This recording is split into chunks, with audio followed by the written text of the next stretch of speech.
Oh dear. So, hi, just me again. I don't even want to do these anymore. Literally, I started the show because I wanted to show off my old comic boxes, and then it became 2 shows, and oh, here we go, Mark's here anyway. So at least I'm not on my own completely. Hi, Gray. Oh dear. You all right, Mark? Yeah, not bad. Yourself? Hello. Taking a while to add you to the stream. I'm going slow again. Can I hear you? Say something? Hello? No, I can't hear you. Okay, I can hear you. Right, let's check my settings out. Unplug that.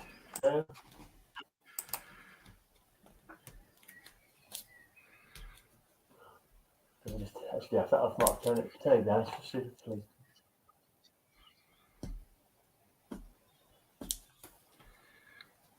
No, I'm getting nothing. Oops. I can hear you.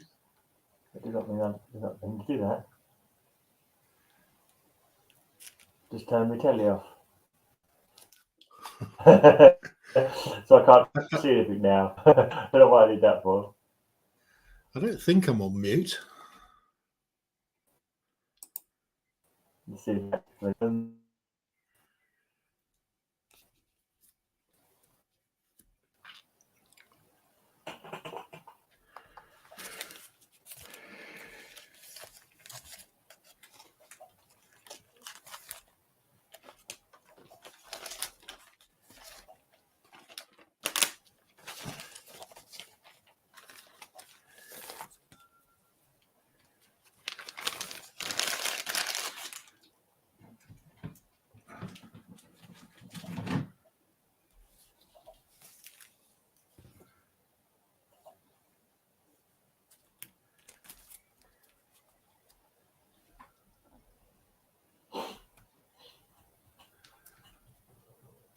Somebody's informed me I'm not muted. They can hear me. Apparently somebody called Gerflirt King Fezwilkinstein. That doesn't sound like a very likely real name. Testing, testing, testing.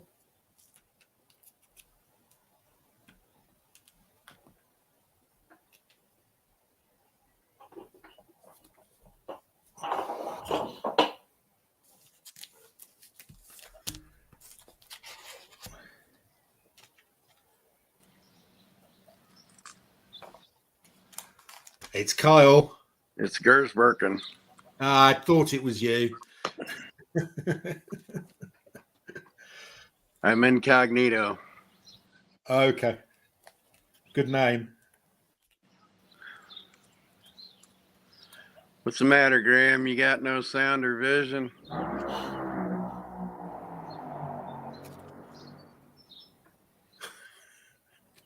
Kind of hoping that Paolo comes in today. Could you hear that? That big loud fart noise? Yeah, that's I thought I didn't want to say anything, Kyle. You know me. That's race cars right down the street from me. Oh, is it? Okay. There's a drag strip right around the corner from me. And it's May and it's Indiana. So it's May and it's Indianapolis. So yeah. That is what a top speed fuel car sounds like at about 3/4 of a mile. About a fart. Makes a big old fart noise, vibrates the house. When they bring out the rocket cars, it actually shakes my windows. Oh, nice. So, and we're a good distance away with a buffer wall between us. Wow. So, and when they run the 500, I'm close enough where I can hear the crowds off in the distance and hear the cars off in the distance. I presume you've been a few times. A few dozen. Not a big race fan, but just hard to not be involved. Come on, Gray. What's going on? You look so sad.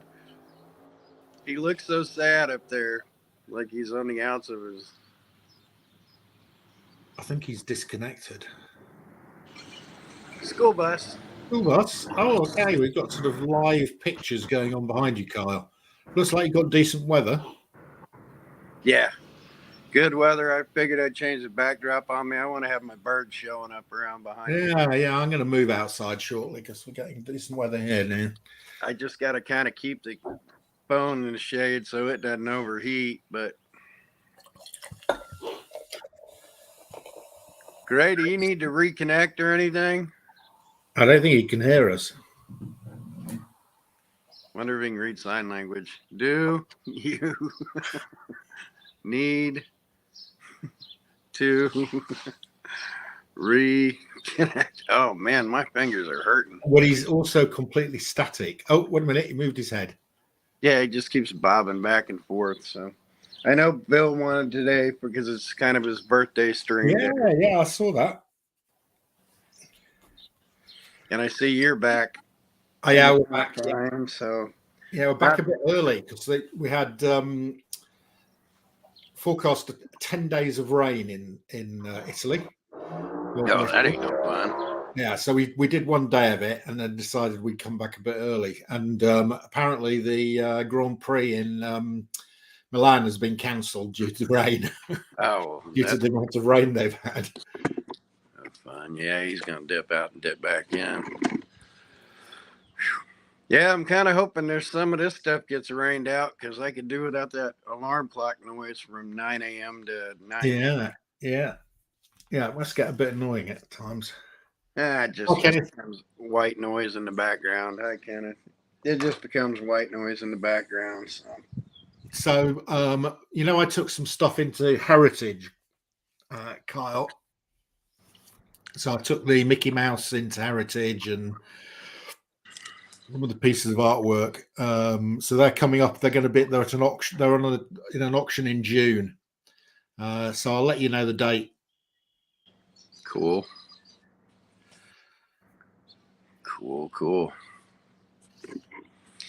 Yeah, somebody at that building is going to be kicking themselves if they don't get a hold of that one piece.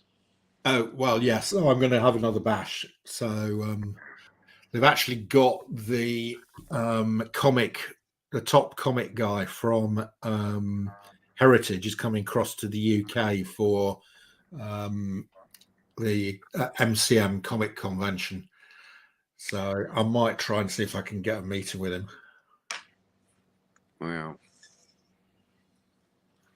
figure if they got any sense. I mean, the shame of it is they're all about the money. They're not about the history. They're not about the importance of it. They're just about how much. Oh yeah, well that's their business. That's their business, isn't it? Well, but you should, if you're steeped in it, you should care about. Yeah, you should care. Yeah. It shouldn't just be a hedge fund guy handling these things as No. properties. It should be the person that cares about it who sees the intrinsic value of it. But bottom line is it's just like stocks and bonds. It's just trading pieces of paper and word. Huh? Do you want some? I'll take the rest of it. Yeah. Greetings, Mrs. You have this and I'll go and open another Yeah. one then. Okay. I'll pay you the money. Oh, thank you. I was just talking to the wife. Yeah. How's all the family doing, buddy? Yeah, they're doing well. My son my son is was quite dyslexic and sort of struggled at school, and he struggled with driving. So he had to take his driving test 7 times. Anyway, he finally passed his driving test when we were out in Italy. So I'm really pleased for him. And he got his first car today. So Awesome. That's going to open up the horizons for him. So he can, because he works at a local retail shop. But he's been there for 10 years. He wants to do something different. So being able to drive means he'll be able to do that. So so he's quite pleased.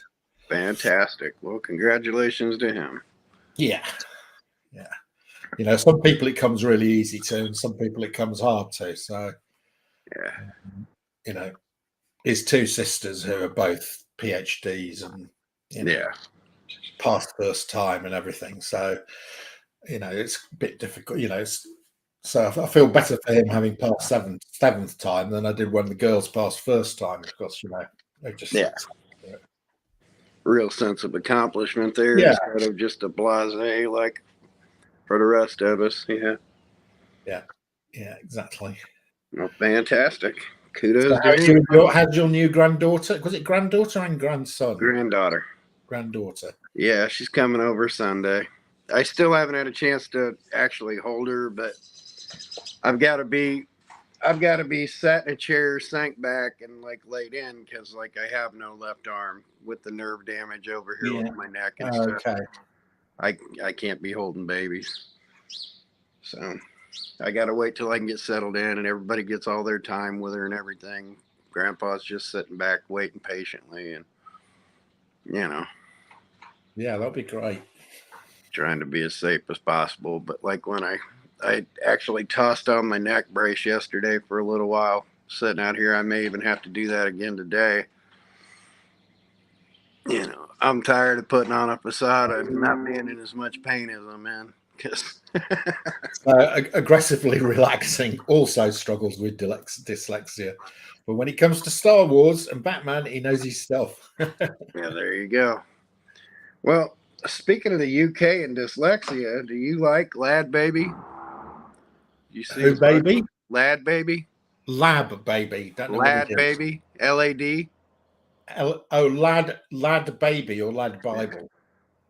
Lad Baby. They it's just a YouTube channel. They're the ones that put out the Christmas novelty songs about sausage rolls and stuff. Okay, I don't know them. I'll look that up. But they're both dyslexic, and they wrote books on it to teach kids with and dyslexia and stuff. But they've had the 5 straight Christmas #1s, and okay, well, their channel's just them goofing off, pranking each other, doing silly stuff, going on trips. Oh, that's the type of stuff I like.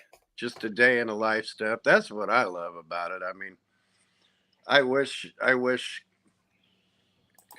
collecting communities would do more a day in a life stuff, but they all get sank in on their thing because I don't know. I was talking to my wife the other day about how the one thing that has annoyed me the most with so much of this is when it gets cliquish. And especially here in Indianapolis, the Star Trek community, you would think they're welcoming because of the whole precept of Star Trek. They're welcoming. Oh, I meant that exactly. No, they're welcoming to their clique, and they don't want outsiders in. I don't like that. And I was like, come on. The whole concept of Star Trek is to take people in. Absolutely. Yeah. But I mean, they're really cliquish. You're not one of us. You don't belong. We're going to be off in our thing, because we got picked on and we're going to click off into a group. And it's but that should teach you the exact opposite. Be welcoming. Don't welcome the guy that sticks your head in the toilet. But the other 99% of the world, you welcome. Well, they don't. They genuinely don't. And Star Wars cliques, they don't. And it's because they say, well, one person picked on me here, so I'm going to ostracize the rest of the world, instead of saying, welcome to my world. Yeah. And I get it. I get the angst and things like that, but you don't shut everybody out, or you don't, if they're coming to spend time with you, you still don't turn your nose up to them, but they do. They're bad. Oh man. I can't even remember the name of every time I even think about any of that, I think of the 501st with the Star Wars stuff. But they get their clicks and they're like, you're a poser. You can't come in. It's I'm coming to hang out with people. I'm coming to hang out with people I have interest with, not exact, but similar interest with. Yeah, exactly. But I don't know. And a lot of them get that way, and a lot of them in these nerd communities get that way, and it's some of them do become a bit cliquey, and I don't like that either. For me, new blood is always great. Meet somebody new. Yeah. Yep. I was all for it. So, what are you planning? I'm What all do you- for meeting all your whatnot guys. Oh yeah, And I'll be back on Whatnot again on Friday, Kyle. So even though my trivia is getting worse and worse because my brain is misfiring badly. oh, I don't Worst know. pain I've been for. You did pretty well last time. Well, yeah, it ain't being my friend lately. So I figure I can say this with a straight face. I think I've dropped 20 IQ points in the past year. Is it IQ or is it memory? Memory retention, knowledge, sustained knowledge, whatever the case may be. It's going down. It's my memory retention's going down. My all kind of stuff is going wrong with me, and they're telling me, well, ta-da, that's what's going to happen. You know, you're becoming a man again. I did 3 years of treatments where I was pumped full of estrogen and radiation. And now my body's trying to get back to normal. And they're like, yeah, you're going to misfire everywhere and things are going to happen. And you got this nerve damage and that's going to happen. And all right, here we go. Thanks. And it's kicking in hard. It's kicking in real hard. It's not good to hear. So again, it's part of the healing process, but you know, I gave stuff up. Parts of my body were killed. Literally, parts of my body were killed. Like 2% of my body is dead inside of me. Oh, was that as a result of the treatments for the cancer?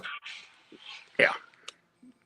And my body is adjusting to that because they took the radiation internally and they put it on it and they killed the tissue and killed the stuff around it without yanking it out of me, which is the next option. So, you know, they're like, your body's going to be haywire for years. You know, just recuperating, healing, figuring things back out. And then I got old age compounded with it, you know. It's like, whatever. Now, I'm trying to keep a cool demeanor about it. But, you know, when my brain starts letting loose of me, some days my brain's all that ever got me by. Yeah. Because they took my body away from me. Yeah. You know, without getting too graphic, you know, when you get prostate cancer, they basically shut off or take out the parts that like make you a man. Yeah. So, you know, I had to sacrifice that. I had to sacrifice a lot of my body, but I wasn't sacrificing my mind. Problem is, long term, I am kind of sacrificing my mind. And again, I'm getting old, but it just kind of speeds the process, tumbles me downhill a little bit. You know, makes me weaker. You know, my muscles are nowhere near what they were. No. Again, 3 years ago. I'm not even trying to compare myself to when I was 25. When I was 25, I was a walking muscle. Yeah. But I always aged understandable. Well, with all that shit that they pumped into me, my muscle structure changed. You know, it's like tearing me down. So if I compare to what I was at 52 to now, 5 years later, it's not just the gradual difference. It's a drastic. No, it's a big difference. Yeah. Yeah. It's fucking with my head. Yeah. It's just fucking with my head. Yeah. Must be tricky. I mean, I've got, you know, I'm a bit older than you, but so, you know, I've got just the normal old age stuff, you know, kicking in. Yep. I've not noticed anything happen with the brain, but you know, my legs are a bit dodgy and that sort of stuff. Yeah. And they'll slowly, it's progressive. So Tony, have a good day at work there. But yeah, when the progression's basically you get used to a progression, then something like this, it just kind of goes, okay, here's your progression. Whoop, oh, now you got to change everything. There's your progression down there. So then I have to have the talks with the wife. It's like, I understand this. I get this feeling. I know these joint pains. This is arthritic. This is arthritic. This is arthritic. This is not. This is permanent nerve damage. And she talks to me about, well, now we can go get your neck fused. Well, no, we really can't. You know, I still got 2 more cancer visits this year. So no, I'm not adding that to the mix. So I don't know. Resignation of it all. So trying not to be a big puss, but I'm a big puss. Then I got the Spartan thing going on it takes like 9 seconds for him to run. Yeah, for anybody who's watching, that isn't Kyle. It might be Bill. Hey, we got Bill's forehead. Yeah. Here's all of Bill. Or at least Bill's head. Man, I have a lazy eye. Happy almost birthday to you. Thank you. Happy Yeah, birthday I heard what you were Friday, saying. Bill. It's not gradual, it's extreme. I mean, I think, well, I don't know if I feel that much different at almost 60 than I did at 50. I mean, I do. But for the most part, knock on wood, I'm still in generally good health, and haven't had anything crazy go on yet. But, Is this the big 6-0 on Friday, Bill? Big 6-0 on Friday, yes. I'm admitting it here. I don't admit it very many places, but I'm God, and I'm the young pup of this crowd by a large margin. Yeah, you are. Of these three, you're the oldest when it comes to Gray, you, and Nutty Pot. I'm kidding. I meant Nevs. I was kidding. Where is he? Nevs, I don't know. Neville, where you at? Neville, hear the reveille. Yeah. Now there's 2 of them running together. Are you? So, Mark, you're back home finally. Yes. Oh, fantastic. Yeah. I mean, not for you. You probably enjoyed being on the road. Yeah, we came back a week early because there was 10 days of rain forecast in northern Italy. Oh, I know. It was horrible. Yeah, my friend Karen Green's over there, and she was not very happy. No. Yeah. So we had 1 day of it, and it was forecast another 10 days, and we just said, Well, isn't that weird? Because Texas has had a lot of rain in the last week. Really? I mean, oh yeah, a lot. Yeah, today's the first non-rain day in almost a week. wow. Oh yeah, no, we've been getting. Oh no, we're almost washed away. It seemed like. Oh, it was bad, very bad. And San Antonio. I mean, it didn't stop the drought conditions, but I'm sure it made it a lot better. But we're not as droughty as other parts of the state, so we don't really have a cause to complain too much. But there you have it. In a nutshell. And I want Graham to come back, and I want our names under here too. So, there's a CBH shirt. You're hyping your CBH. I'm doing it again now. So I guess my old one. It's my current one also now. But yeah, and I'm working with those guys on a pilot for a graphic novel they just did. So I'm looking forward to the next year. See, that's the thing about being the age I'm going to be, is that I still haven't checked a lot of the things off my list, not bucket list, but personal best list, I guess, that I wanted to. So starting a boy band. Here we go. If we start a boy band, who's going to be going to be the looker? I think it has to be. Well, it's going to be a cross between the Full Monty and a boy band. Yeah, although we don't have to take off our clothes. Damn it! I wanted to be Mark Addy here. Stone back. What was that guy's name? He was good. I want to be Mark Addy. Well, Mark Addy. That's who I'm talking about. Mark Addy. What happened to that guy? He used to be on everything, and now you don't see him. He still appears on British TV quite a lot. Yeah, he's still. Oh, he does. Him and Robert Carlyle. Robert Carlyle's still around. Wasn't he in Love? Wasn't he in Love Actually? As Bill Nighy's handler? No. That wasn't him? No, that wasn't him. It looked just like him. And it really did look a lot. No, that was like a Welshman there. But oh, well. Yeah. Who's the only actor who's named after asking for a bill in Ireland? Wait. Bill Nighy. Bill Nighy?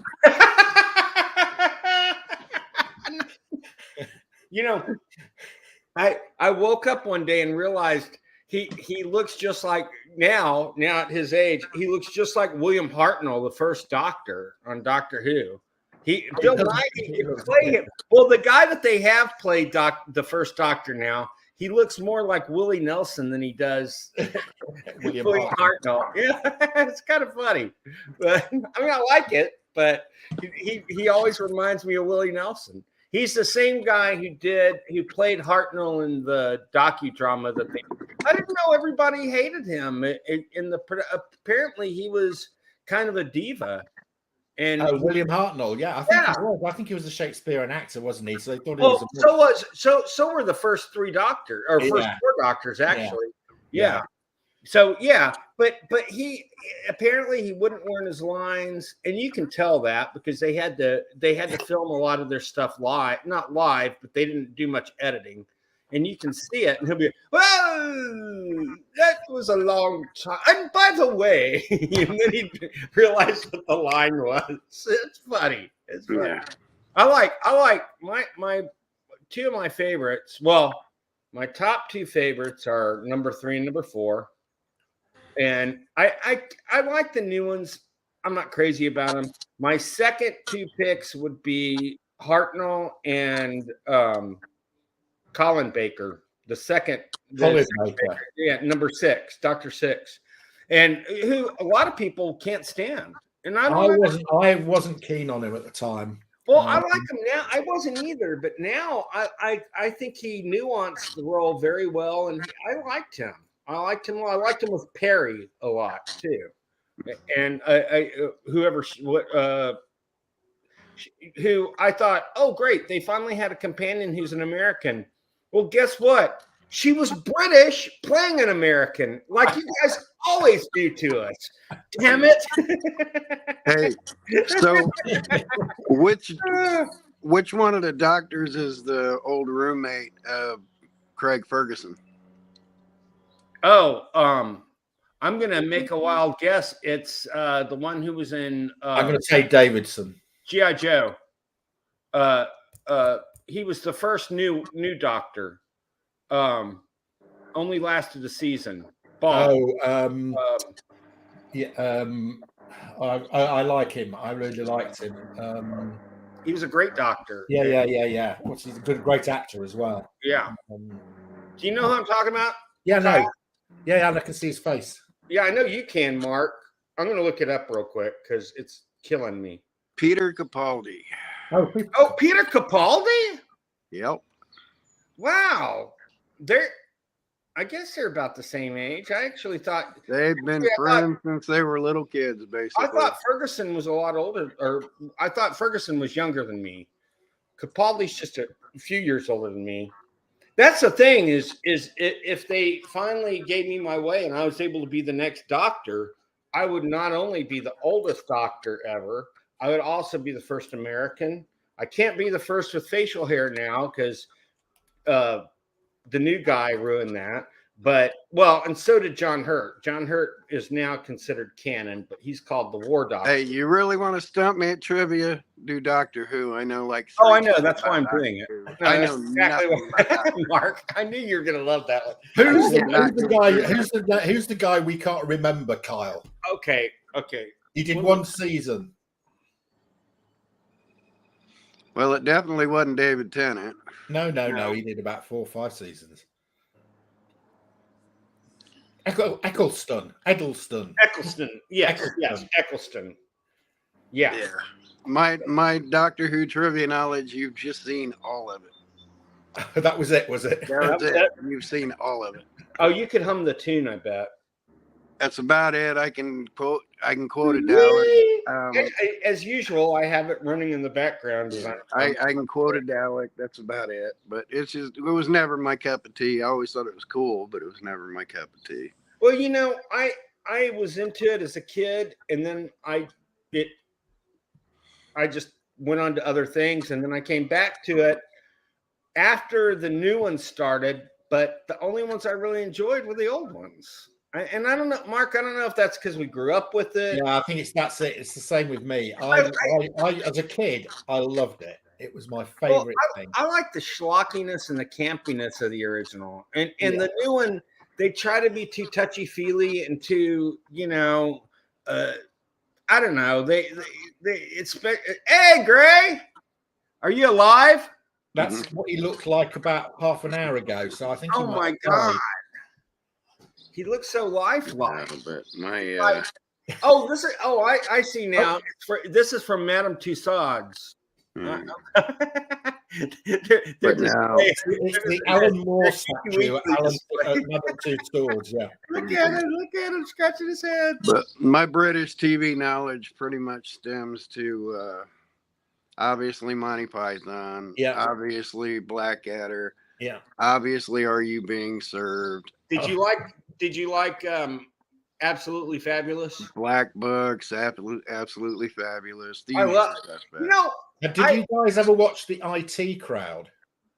No. Oh, there's an American version. I didn't realize there was a British version. Well, if you like all that stuff you just spouted, Kyle, you need to go and watch the UK. Oh yeah.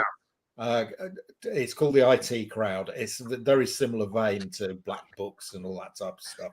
I have to admit though, I watched both seasons of Black Books.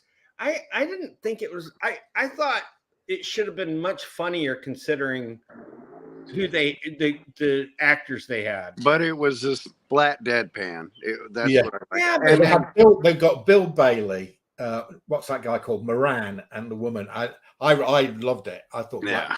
So who was the young guy who's already there when the guy takes over? Not young. He wasn't young, but he was kind of the funny one of the group. Bill Bailey. Is that Bill Bailey? Yeah, that's Bill Bailey. Yeah. He's hilarious. Bailey. Yeah, Bill Bailey. The Warner guy, Black. I didn't think he was. As far as fairly modern stuff goes, Derek by Ricky Gervais is absolutely brilliant. Absolutely brilliant. Derek, he's a special needs guy. Yeah, working and living in an old folks home.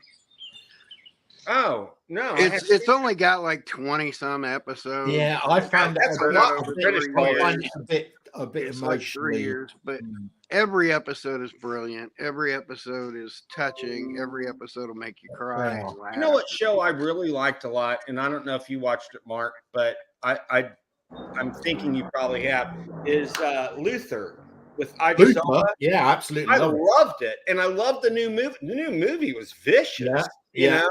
And it had my absolutely word. It was the best thing Andy Serkis has ever done, as far as I'm concerned, because I think he sucks the big one. I cannot stand him, and think he is. It was very good in the Luther, in the latest He's Luther. Very good in Luther, yeah. But I think what a waste to make him Alfred. I didn't like his Alfred at all in the new Batman movie. I didn't care for the movie either, but you know, what a miss. I thought. I know a lot of people loved it. Did you like it? What, Mr. The new Batman? Oh my God! I fell asleep halfway through. Me too. It took me 3 times to get through it. I want the creative name I put up, and what I get is Mr. Buttface. Oh my God! You are Mr. Buttface. They kind of mailed it in the last season, but we need it endearingly. Oh, I'm Birthday Burke. Oh, and Mark the Shark. Oh, you're my the good one name back up. having. What happened to Gertzy Felt Thingy Bob? I want my fun name back up, not Mr. Buttface. Your what name? I am a Buttface. Your what name? I put up a fun name when I. Oh, I thought you said my clan name, and I was gonna be like, "What? No, you're in Indiana. You're not in Texas." Yeah. But, hey, so are you doing? Has the race already been run, or is it next couple weeks? I can't. End of the month. End of the month. Okay. No, they're running. They're running. Yeah. That's what we ought to do. We ought to do a podcast during the race where they're running stuff right now.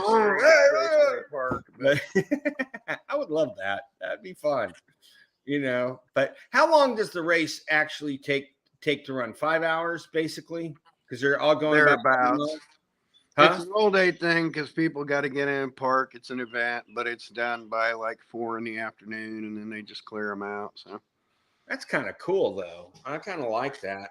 You know, the only race I've ever been to was they had Formula One races over here in both Dallas and Austin for many years. Never in San Antonio, but Austin and Dallas, and they were fun. I mean, the cars are like small spacecraft. I mean, they're way bigger than our cars, Mark. I mean, they're gigantic. I mean, they're beautiful. They're way more beautiful than NASCAR cars, to me, you know. But if it wasn't so tedious for me to try and drive it, if my wife got up, I could actually like get in the car and go down the road back here and show you where the 500 track is and show you the main entrance to that. Well, let's do that someday when you feel like it. I would love for us to do that. Yeah, because I would love to see all that. And I'll show y'all an armadillo. No, I don't know. I don't have many armadillos around here, but we do have. We have skunks, which our house has gotten skunked about 20 times in the last 3 weeks. Nice. We have possums. Nice. We have feral cats. Yes. And we have raccoons. You also have a lot of guys shooting people, mass shootings. That's the other thing. That's not nice. So it's true. Do your sex toy companies down there have armadillos? Oh, I'm sure they smelly do. Butt face. All right, you bastard! Would you quit screwing that, Lord of the Flagellants? Smelly butt face. Oh my God! I put funny better. Stuff. Yeah, Graham's inserting himself in the hard way. He's our new placard in front of the house in Faulty Towers. Yeah. Oh, there's another obvious one. Party owls. That was my favorite. And now, did you know they're bringing it back? Bringing what back? Faulty Towers. Yeah, I heard that. Yes, everybody is coming. Everybody's still alive. Strangely enough. I'm not sure Paul Scales is still alive. Cleese was talking about it, and he's like, "Well, they wanted to Americanize it, and they didn't want Cleese in it." Well, they did Americanize it. It was called Newhart, and it ran for 7 seasons. They did American. It was the Bob Newhart. It was They actually paid John Cleese because it was an adaptation of Faulty Towers. But yeah, there's a racetrack right there. On the other side of that. John was in the show. And John's not a dick in real life, I know, because I've met him, but he's a really nice guy. But he said, you know what? I think we should all play our inner asshole sometimes. And Basil Fawlty was his inner asshole. And I played my inner asshole enough. I'm done being my inner asshole. They pulled out too much of it. Too many doctors have fussed around with it. Lord of Flatulence. What? He added to it. It's Lord of Flash. Yeah. I thought it said like Flash Dance at first, or the Michael Flatley Lord of the. That's one of my first major birthday presents. Thank you. I love that. I love that. And you need a new garage door, my friend. Well, yeah. Well, that's just insulation. I need to push the insulation back up. Oh, okay. That's just the insulation on it. I got you. It doesn't stick in one part because there's not a place to hook it to, and I haven't taped it back up yet.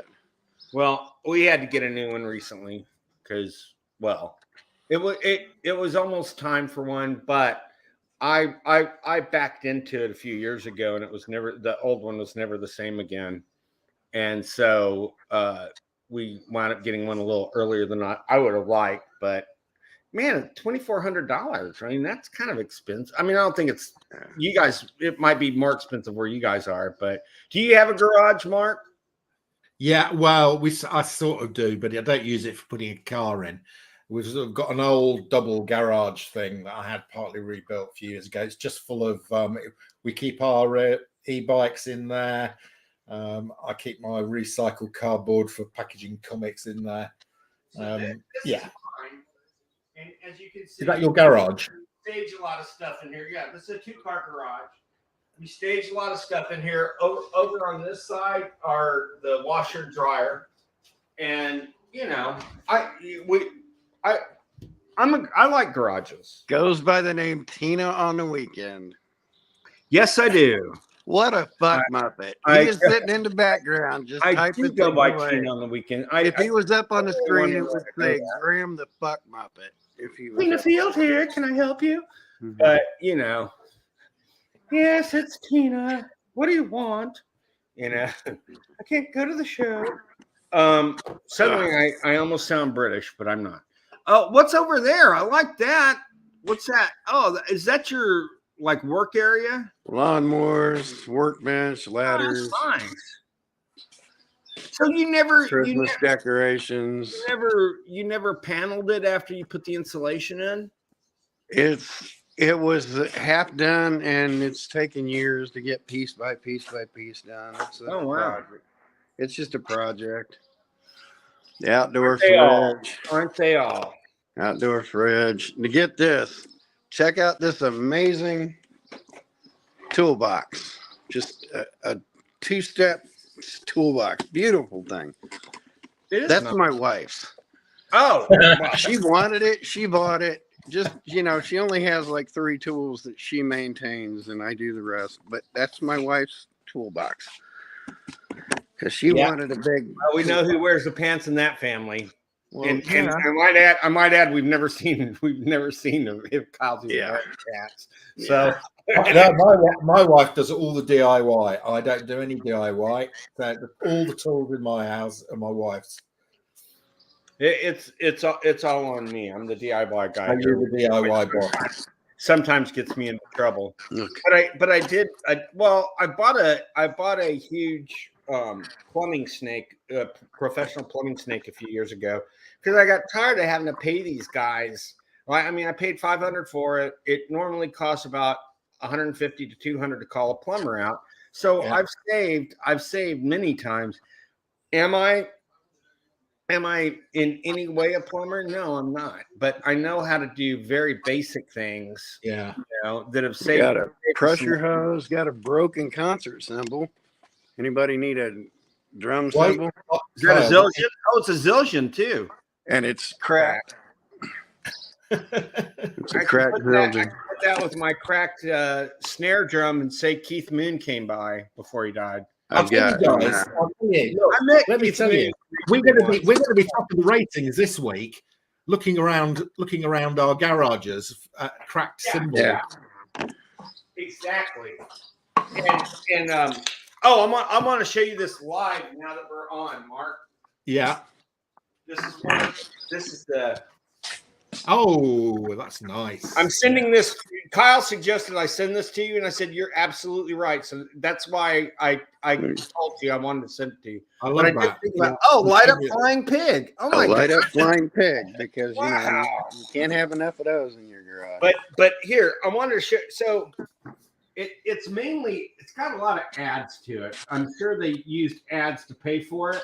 Yeah. But the best, one of my favorite parts is Sergio Aragonis goes to Comic-Con. Comic-Con, yay. Oh, it's so good. So, Are you in that? Yeah, you do need this. This is yours. So, hold on, let me. But the artwork, it looks so Gibbons-like. I mean, I've never seen them go so far as to make sure it looked so much like the original. And it's got, Kyle, I don't know if you've ever seen this, but it's called Botchman. Botchman. It's great. It's really great. So that's going to England with the Tezuka book and with the Bill Sienkiewicz book. Yes. So it's it as soon as I get it in the mail. Hey, are kids allowed to go by your house anymore? What? I'm kidding. I'm kidding. All right, it was totally wrong. You better explain that one before I put my foot up in your ass. No, I was kidding because of that troll we used to have. We make all if that troll pops back up, I'm going through him. We're gonna kill him. Kyle, not really going on with your names on the screen. Itchy butt crack. Voldemort's body double. I'm still Tina. Only 2 of my fingers stink, but mainly this one. Voldemort's body. This is the birthday party I wanted. I demanded. And this needs to become guacamole very soon. And can you guys tell me what? I know it looks like someone's butt. Yeah, but it's a shallot. It's a shallot. Shallot. Sorry, shallot. But shallot shabam. Those look kind of nasty. But shallot shabam. Shallot shallot. Shallot shallot. Now we're in the Happy Days episode. And I know, guys. I've got something really radical. What? What if I show a comic? No. Oh, yes. I was about to say. I think I was actually the first person to show a comic today, and one. I mean, not even really a comic. Well, You did actually show a comic, yes. Yeah, you win, Bill. I win. An hour into the show, we showed a comic. Look, I can show chicken wire. Anybody want chicken wire? I don't need chicken wire. But thank you. Kyle has shown us a broken cymbal, a blow-up flying pig, and some chicken wire. And yeah. And he wondered, and he's now Voldemort's body double. That's kind of cruel, but yeah. Because Alan Rickman's dead, but was he Voldemort or was he someone else? I don't know. Hell, I don't know the Potter stuff. What are you drinking, Mark? I am drinking so when we went to Italy, we found some wine shops. Oh boy! And in these wine shops, you could basically go in with a 3-liter container, and it was €3 a liter. What? Directly from the tank, and you could try them. So they were pretty good. We had some pretty good €3. Wow. What is anyway? So when we went to they also sell wine in bottles, and so we bought some bottles from this place. This guy there was 6 bottles for €30, so it was quite expensive as far as we were using. And is that expensive for Europe? No, that's really cheap. Oh, okay, that's what I thought. But then when you said that, it's funny because when my parents went over there, the year my parents went over there to Assisi, my dad turned 75, and my parents, they were horrible wine. I mean, they were great wine drinkers. They had two glasses a week, but they preferred it in the natural way in a box. And oh my God, I almost got kicked off a cruise smuggling it on for them. Oh, it was bad. So my dad is looking for boxed wine in Italy, and he finally finds a big box of wine, and you know what it was? It was 80 cents. And I go, Dad, that should tell you something. It was 80 cents. And it was damn good wine, too. I'm like, oh, my gosh. Oh, well, your dad would have been very happy here. My dad would have loved drinking wine with you because I'm sure everything you had would be better than what he would get. €3 a liter. So yeah, so we bought about 24 bottles back, and so is a liter is that like a regular wine bottle? Is that a liter? A regular wine bottle is 350 centiliters. So three bottles per liter. Yeah, so you basically got €1 a bottle. Gosh, which is what, about $1 a bottle, yeah. Well, so I should know wine better than I do because my brother-in-law is a wine distributor and he lives with my in-laws, and we go over there several times a week to help them. Yeah. And I'm practically stumbling over wine in their dining room because he's got all his stock there. Well, finally, we're having that memorial for my friend Jim next week, and we're going to play. We're going to do Rocky Horror Picture Show. Yeah, I'm looking. I got to get on the stick, though. Apparently, now we're going to make it Eventbrite and make it this big deal that it wasn't going to be before. But I'm looking forward to it. But I talked my brother-in-law into donating all the wine for it. So we'll have a nice variety of wine for people. And now all we have to do is get beer. You're going to dress up. Yeah, I will. I'm not gonna dress up like Rocky Horror guys, but I'll be more like suit kind of thing probably. But everyone, there's gonna be plenty of people there dressed up, so I'm not gonna have to worry about that. Thank God. My days of cosplay are over. Although, if I was gonna do it for anybody, it would be for Jim's memorial because Jim. Oh my gosh. So Jim, did I tell you all the people? So I took him 3 times with me to Comic-Con. Yeah. And he was a chronic cosplayer. And the guy could make his own clothes. He could make his own shoes. It was amazing what this guy could do. You showed me. I saw some pictures. They were quite amazing. Yeah. But I don't have pictures of his bed. So he decided to go as Pot, who is the brother of Pan, except instead of wine and merriment, he's the god of marijuana. And so he was a stoned goat man, and he looked fantastic. I mean, he even had hoof shoes, and it was hilarious. And so he had a staff, and at the top of the staff was a bong, and he molded it all together. It was beautiful. And someone in the room goes, "Oh, we need a bong. We're gonna no, don't use that. Then I can't transport it anywhere. It had to be a clean bong, so he wouldn't get arrested when he traveled back home." But the one he did that everybody loved was he was a Vulcan punk, and so he basically looks like Spock. But he has a green mohawk, still the ear. I thought I saw that one, yeah. Okay. And across his chest is "Die young and destitute" instead of "Live long and prosper." And that's the one. And then he also did a Batman, a Joker version of Batman, which was hilarious. And this is before the Dark Knight Smiles or whatever, the Smiling Knight, whatever that is, where they crossed Batman with Joker now. Mark. Oh yeah, the Batman who laughs, yeah. And so, but this was like maybe 5 years before that even happened. Jim was already cosplaying it at Comic-Con, and he would say, "Push this button," and someone would push a button, and a hammer would come out of his utility belt and hit them.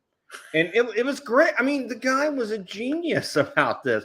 So Blanca loved it. He would call up here and he'd go, "So Bill, what are you going as?" And he'd ask me that every year. And he knew I wasn't going as anybody, but he had, and Blanca would be, "Yes, Bill, what are you going as?" Give me a hard time.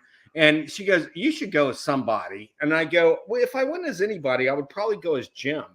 And because he never goes as himself, so but no, he was a great guy. We're gonna do it upright.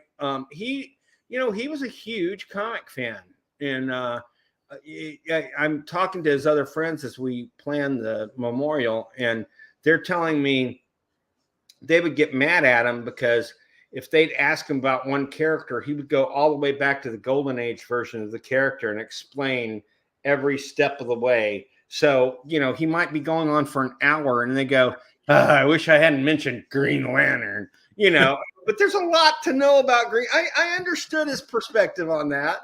So what do you have for us, Mark? I know you. Right. I think I've told you before, I'm collecting Bronze Age horror this year. So sorry. Like shut up. My camera forgot my mic and just sat there and listened to you guys talk about. I see our names have changed. You're now Bill the Muppet, escapee from Sesame Street Asylum. Yes, I am. And I am now Mad Mark McMad, stealer of ladies' undergarments. Stealer of ladies' undergarments. Mad Mark McAdder. Here's a few recent pickups. So. Oh, that's beautiful. Yeah, this is actually Silver Age horror, of course. Right. But House of Mystery went into bronze. It did, yes, exactly. Yeah. So that's why I got it. Gorgeous. I bought a House of Mystery lot, and it had some Silver Age ones in it. I quite like this cover. It's sort of like an early sort of Frankenstein's monster. Alien kind of. Yeah. So let me ask you this: aren't some of the bronze ones worth quite a bit more than the Silver Age? Yes, they are. Yeah. Largely because so some of these are not worth huge amounts. Some of these Silver Age. You get into like the Animal Man, and when they had characters in there, that the characters went on to something else. But I do quite like some of it. This one's really good fun. This one is, and it's not worth very much. It's House of Mystery 127. But what I love here, he's playing poker with people. So there's some aliens down here, and this guy is saying, "I bet one Earthling." Oh, that's great. So how many Earthlings do you need to get to one of those like asparagus looking guys? I don't know what the exchange rate is. Yeah, that's what I'm wondering. And and would any of those aliens eat one of the other aliens while you're playing, and then suddenly you didn't have all your resources? I don't know. Yeah, I think these are very legitimate concerns, Bill. I think so. Which really need to be answered. But I think the concept of playing poker with... I love that cover. I've never seen that cover before, and I've never seen it before either, and I think I love it. Right. But, you know, they do more... There are more gaming covers, like with them playing chess, with them playing cards during the DC Silver Age than probably any other time. Yeah, I think you're right. Like even the first issue of JLA, it's... what's his face playing chess? Despero. It's a really early one. This is House of Mystery 96. That's gorgeous. Did you say 96? 96, yes. So this is very early 60s. Pirate Brain. The Pirate Brain. This is Joe Kubert. Pirates were very... What are Joe you doing Kubert and Nick Cardy. You're gone again, Kyle. Oh, that's Nick Cardy? Yeah, Joe Kubert and Nick Cardy have got art. Cardy. Wow. Yeah. That sounds like someone you'd pay to see in Las Vegas. Kubert and Cardy tonight. That's a Flamingo. Kubert and Cardy at the Flamingo Club. Yeah. The Flamingo Club. I'm in. I would too. So some more recent. Cardy did some stuff that honestly in the late 60s, some of his covers were so good, and I still get them mixed up with Neil Adams. His work, Cardy's work, was fantastic. I loved some of Cardy's. I loved his use of colors. So there's a run of about 10 Aquaman covers where Nick Cardy just went. They're fantastic. They are fantastic. I've got them all. I've got all those, and some of his other stuff as well. Some of the Teen Titans stuff. Nick Cardy again. Those are fantastic. Oh my gosh. And honestly, I dare anyone to tell me I'm wrong, but some of his covers look just as good, if not better, than the Neil Adams stuff everybody was hooting and hollering about at the time. And so I have a friend who calls himself the real Aquaman, and he's a great guy, former Navy SEAL, just a hell of a guy. He just married my good friend Athena Finger. Athena is, of course, Bill Finger's granddaughter, and Bill co-created everything for Batman. I don't know what you're doing, Kyle, but it's cracking me up. But setting stuff up to go for a ride. But he poses as the real Aquaman at shows, and he's got he's fantastic. He's really good as the blonde original Aquaman. Well, so he's at a con, and this old guy is wheeled up to him, and he goes, "You're just as I imagined you when I drew you years ago." And it was Nick Cardy. Oh, fantastic. And Nick Cardy was an old man in a wheelchair, and he had to stop and tell him how great he was. And I'm so happy he did, because it made his whole life, validated it. Oh, so, that's a really good story. I like that. Yeah, exactly. Yeah. So show us more. This is more. So those were the old sort of House of Mysteries. These are Bronze Age ones. This is I, Vampire, which had quite a long run in House of Mystery. I, Vampire? Yeah. That was really a revolutionary series, but when it came out, nobody really thought much of it. Oh, are we going to the racing track? Yes, I think we are. I think we're going on a trip today, Mark. I'm not going to the It's a field trip. It's the Geekly Weekly field trip. Yes, with me, Bill Field. Named for me. I'm kidding. Don't bring $1,000 off their weight. You know what Mark McMad, Itchy Buttock Stick Fingers, and Bill the Muppet are going on a field trip. Yes. To the Indy 5000. Yeah. And here we go, folks. We're going to go see. I'll show you some more. This is I love this cover. This is. I love that cover. This is Kaluta. This is Kaluta. Oh yeah, that's a beautiful cover. He did a long run on House of Mystery. Oh heck yeah, he did. He started doing covers after the Shadow kind of had a lackluster. Well, I tell you what, his shadows were fantastic. And why that series didn't go on much further, I have no idea. But I quite like Mike Kaluta. He's done a number of the covers on these. Oh, he's a great guy. He's a friend of mine on Facebook. He's someone I can actually talk to sometime. Really? Okay. Yeah, he's a genius. And he's a super nice guy, just like Sienkiewicz and a lot of those greats, you know. But you must have had great fun doing that. I mean, that's he must have, because look how great that is. And the rattle he has, isn't that hilarious? A baby rattle. Yeah, look at the face on that little image. I know. And but look at the wings. Yeah, the wings are definitely Kaluta. Those wings are his ideas and stuff are so fluid that he can come up. He did that a lot with Batman's cape also. Just a fantastic artist. Yeah, I mean and he always signs his stuff as well. So he has a beautiful signature. This one here is Kaluta. That's him. That's actually him. Oh, is that him? Yeah, that's actually him. He did a somewhat self-portrait of himself for that. Yeah, that's actually. That's interesting to know. Yeah, isn't that cool? Yeah. Because the story the story in here is actually it's about a guy who kills off his 7 wives with an axe. And the artwork of the story inside is done by Steve Ditko. Oh my gosh! Yeah, so I forgot Ditko did a lot of those. Yeah, he did. Yeah, Ditko did a lot of, Mark. Ditko did a lot of that black and white horror for Warren comics. That's right. Yeah, which is kind of weird. You don't think about him doing that, but he did. Oh, another Kaluta. So this is. My gosh. The rights of inheritance, and we got another little imp in the pram there. You know, man, he must have been majorly stuck on Rosemary's Baby. I was going to say, I'm not sure whether this was before or after Rosemary's Baby. Oh, after. Rosemary's Baby was still 60s, believe it or not.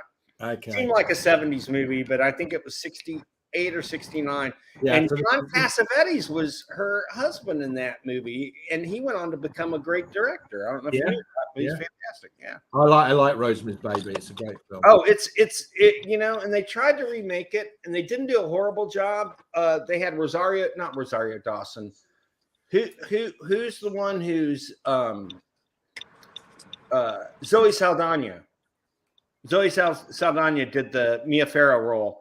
I don't know why you would want to remake that, because the original is so good. I can't. Well, yeah. And you know, the funny thing about that is the guy who wrote it also, he was a comedy writer and wrote for Broadway for years. And he wrote that, and he wrote Boys from Brazil. But what he wrote before that was No Time for Sergeants, which was a huge hit for Andy Griffith. And he did Broadway and he did a movie of it. Really? And for that guy, I'm trying to remember the guy's name. It's Ira something, I think. Oh, Ira Levin? Ira Levin, yeah. And Ira Levin, and so my senior year of high school, I almost made it to nationals by doing it wasn't his play. I did No Time for Sergeants my junior year. No, in my senior year I did who's the playwright who's married to Marilyn Monroe? Arthur Miller. Arthur Miller. The Creation of the World and Other Business. And I was Adam, Eve, God, and the devil in that one. I had to do all 4 parts. And my devil was very, yes, can I help you? You know, your typical, you know, what you would think of as a devil, Lucifer voice. And then my God was more like, whoa, you know, more like granddad kind of. And then my Adam was a total buffoon. Look, what's this? It looks kind of sporty. And he's talking about his penis. So, you know, that Arthur Miller, he wrote some really good ones. I don't know if Creation of the World was his best, but I think he stuck to drama again after that. But Ira Levin was very funny when he did his stuff. But when he did Rosemary's Baby and Boys from Brazil, and he had a few others that were like thriller kind of That's things. right. That's where he excelled. Yeah, did he do Marathon Man, the one with Dustin I Hoffman? think he may have. Yeah.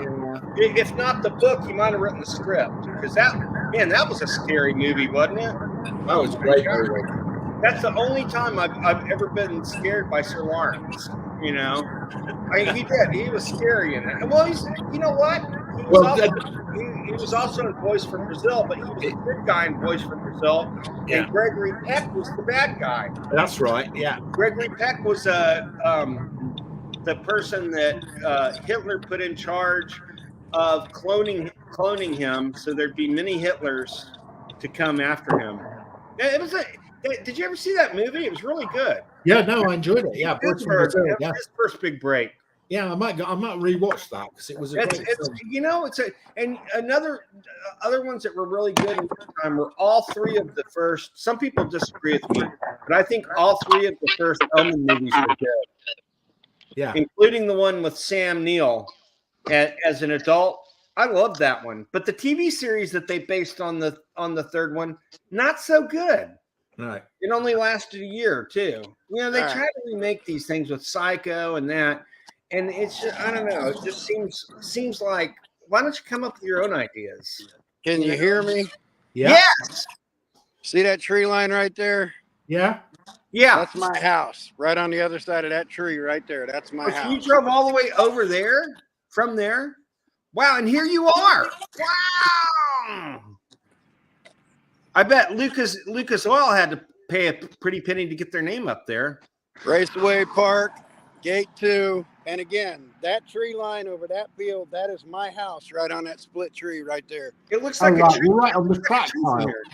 And then that's the track. It's got a quarter-mile drag strip and then an oval going around it. So are people allowed to not pay and stand out there to watch the race? There they are towing cars right there. But I'm going to get moving before they haul me. But, yeah, I mean, there's... So you can see there's a funny car right there. Can people stand outside of the gates while the race is going on without paying? Yep. Wow. See, now that's good. I like that. And people can stay at my house and walk across this field and be right here. And that's awesome. Have you ever gone out there with lawn chairs? It seems like a Kyle thing to do. Oh, I have 9 different lawn chairs in my garage. I didn't even go over there. I know these things. So so that's great, man. So can you show before you leave? Can you show us the main stand? Well, when I get up here and turn around, okay, I'll be a little bit closer to because I don't have any idea where you are. I mean, in relationship to the main. Again, this is Raceway Park. This is the short track that they do stuff on. The 500's up behind me. I'm contemplating driving over there. Oh yeah, we can't. It's my birthday. You can't just stop at the 5 with that when there's the 500. I was going to. If you win, Kyle, we want a share of the winnings. I mean, honestly, there's not a thing at the gate. I can pull right in the gate and go right in there, but I'm not going to. I'll do that another time. But okay, I don't want to go through a bunch of security questions and. Yeah, with us. If I wanted to, I could roam around. I dropped 3 names. I can go around anywhere I want in here. But Kyle, are you still Al Qaeda? No, I'm kidding. That's what we say when the security gets to the door. Can you see that? You're scoping it up for Al Qaeda. Thank you very much. I didn't know if you could see that. But I'm not going to sit here and block traffic, even though there is no traffic. Kyle is the head of Al Qaeda. It's his own faction. There you go. Al-Qaeda. Okay. Al-Qaeda. There's one that may stick. Funny. I actually have a friend whose uncle's name was Al Qaeda, and he had the hardest time. He was on every no-fly list because they would read it. It was horrible. He had to jump through so many hoops. The FBI spent an afternoon at his house to clear him of it. And the agent was there going, you know what? You were just unfortunately born with this name. He goes, and I just wonder if anyone's name is Isis out there. They don't even call Isis the comic character Isis anymore. I don't believe that was his real name. I reckon that was in the Al Qaeda. It was Alan Qaeda, and he Right, went by house. It was Alan Qaeda. I Right. reckon The before fact that. is, he signed his name Al Qaeda, and so then he had to start going back to Alan Qaeda. He goes, "This is really a pain in the ass." Can you guys hear me? Yeah. When I pulled out of my housing edition, I'm not going to list off the street names there, but I pulled onto Raceway Road because I literally went to the Raceway. Okay. I'm going to make one turn onto Raceway Road here. Uh-huh. And then I'm going to make a right turn off Raceway Road on Crawfordsville Road, which runs straight into the front of the 500 track. Okay. So I am 2 street turns. Getting out of my edition, I'm 1 street turn. But I am 2 street turns from driving straight to the front of the track. Wow. 500 track. Like I said, I'm going from the small track to the big track. Raceway Road here to Crawfordsville Road, which is the gas station I was going to. I don't know if my life is just boring, but this is very exciting to me today, Kyle. I'm serious. I'm enjoying the hell out of this. It's different. It's fun. Well, I'm with you, Bill. I've never been to the Indy 500. So. Me neither. I want to go now. Kyle's gotten me hyped, But the closest I ever get to is the horse race track outside of town. That's not that fun. It is kind of. I quite like watching horse racing. I don't mind it, but I only like it when I'm betting. It's not something I just want to do for the fun of it. But I've won pretty big a few years too. Yeah, we used to. Well, they simulcast all the big races. The not Altamont. That was the Stones and the Harleys. Hey, it's May, so maybe I'll get AJ Foyt on the podcast here. What's that?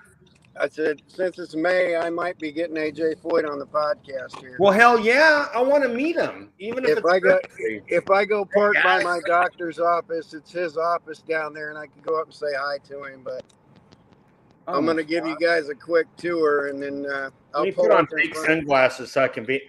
I'm AJ Foyt. Okay. I'm gonna on my way back. I'm gonna pull up in front of AJ's office here. So, who is AJ?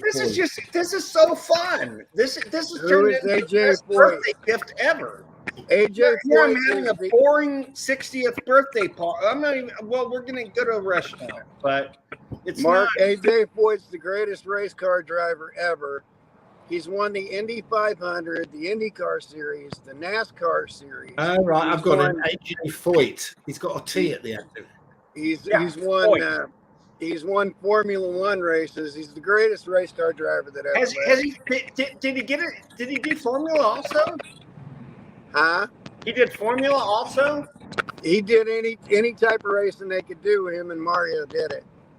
Wow. But never funny cars though, right? He owned them, but I could have taken you by John Force's thing there too, but I'm not. I don't know who he is. AJ, I know. All right, he's the only driver to win the Indy 500, the Daytona 500, the 24 Hours of Daytona, the 24 Hours of Le Mans, the International Race of Champions. Yeah, impressive. Yeah, that's when they would race for an entire day. I mean, that's nuts. That is nuts.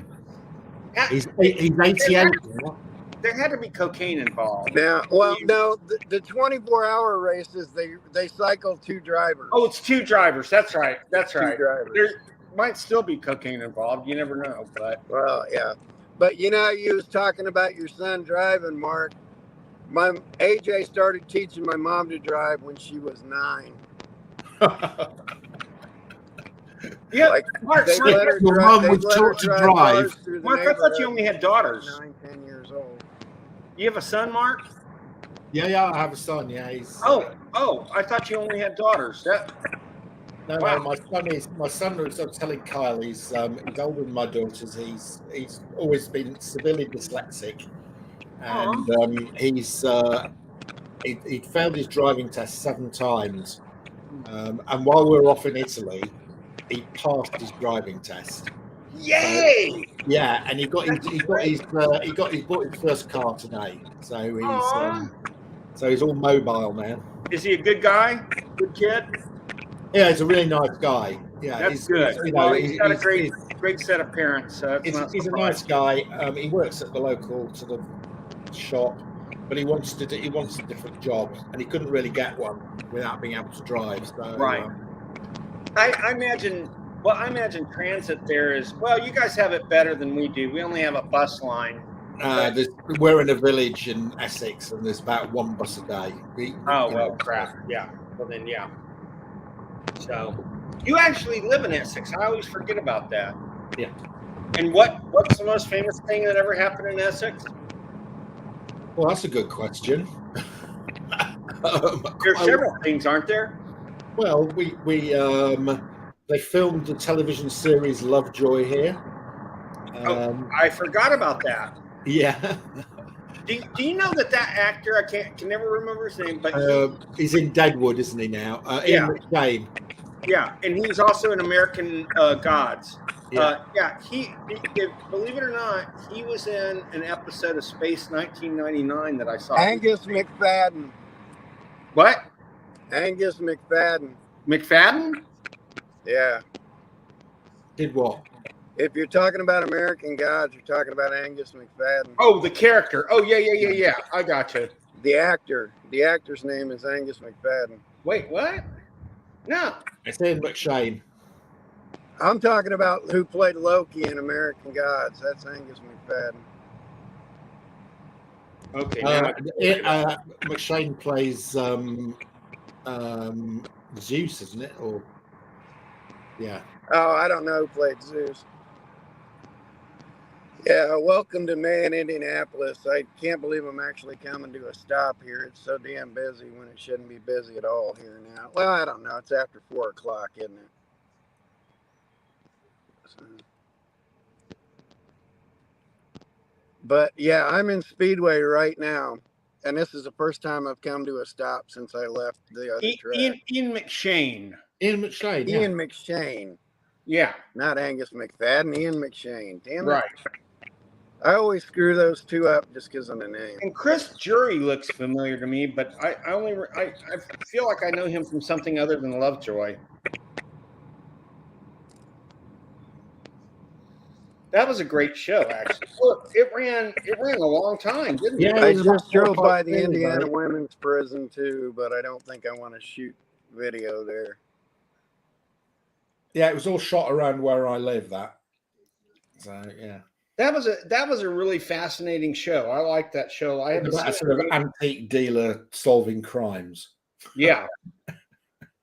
Well, wasn't he also kind of not? Didn't he do some things that were a little? Yeah, he was a bit dodgy. He was a bit dodgy, He was a bit of a dodgy geezer. Yeah.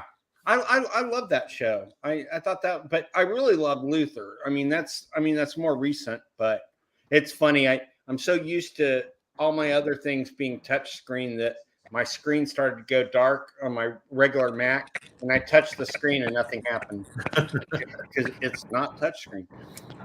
So are we almost there? Are we there yet? I'm on the main street. I wasn't even there, Dad. Picking through traffic right now, right in front of it. Can we have an icy? Can we stop and get an icy? Can we stop and get the comic books? That's actually what I would have asked. Yeah, so, Bill, what are you doing on your 60th birthday? Has your wife got something planned for you? I think what we're really going to... So my best friend, since we were 1, he lives in Dallas now, which is 300 miles north. I think he's having a big party on June 4th, which is his birthday. Right. Blanca's birthday is June 2nd. So we're trying... But... what we're thinking about doing is going just for the night so we can go to his party and then coming right back to San Antonio the next day, just because got so much all the stuff going on with us right now, and plus I have to plan the memorial for next Friday, so week after my birthday. So yeah, so I think I'm going to this place called Gigs, and I'll take pictures and stuff, but I think my real birthday present will be June 4th, because I'll get to be with all and most of my best friends from college will also be there. Okay, that's fine. So strangely enough, two of my best friends in college were in a band with Dave. Dave's the drummer also, once he moved up there. So for years, they meant to tell me they were in a band together, and I didn't even know they knew each other. And they go, "Oh yeah, I'm in a band with Brandon." And I'm like, "When were you going to tell me this?" It's so weird. So the band Dave goes in now and then, but the main band my friend has is the Sutcliffes, named after Stuart Sutcliffe of the Beatles fame. And they do oh my gosh, they do great stuff. They do comical stuff, but it's still good music. It's not Weird Al, it's their own stuff. But they did a song called it was something about Legacy of John or something, and he starts singing the song going, "Remember John," and da da da, and it sounds all beautiful and all about John Lennon and stuff. And then it goes into, "But one thing remains the same." Hey, they're testing at the track. You, Yoko. They're testing at the track, so you guys will be able to see some cars running. It's great.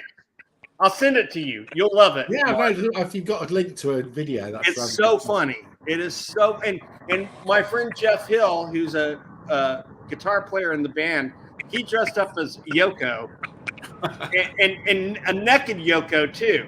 And so they mosaic all over his bits the entire time. It's hilarious. It's hilarious. But Brandon is married to Kathy Army, and Brandon's brother-in-law is my good friend Ron English, who's a pop artist I've told you about. Yeah. So we're all intermixed. And Kathy Army's dad was the whip for Congress. And he basically wrote the book on the Tea Party movement, which he made millions just writing the book. But that's after his congressional years. So, you guys hear that? They're running at the track right now. They are? Yeah. I think I can hear it. Yes, I can. I can hear the drone. Well, that was slightly unexpected. So instead of parking there, I think I'm going to go park at my doctor's office. Okay. Is that I might have to do a little bit of walking, but that's okay. Yeah. What else do we have to do today? I mean, we've got 40 or 37 minutes left. Come on. And Gray, we need to pool our money and get Gray a working computer. I know. Poor guy. It's very frustrating. I know it's frustrating. Kind of his show, and But thank you. It's been a godsend to me today. I've really enjoyed it. This has been I was gonna do this after showing you the racetrack, but they're running time trials, so I can't pull up in front of the front gate, so I'm gonna have to walk up to it. Okay. But since I'm gonna do that, I don't want to go through all this parking fiasco. I'm gonna search for something comic booky to show. I'll park at my doctor's, 3-hour parking race day, yada yada yada. You know what? Yeah, I can park on any of these. I think I'm gonna park in front of AJ's place. Well, now the wine vault's loaded.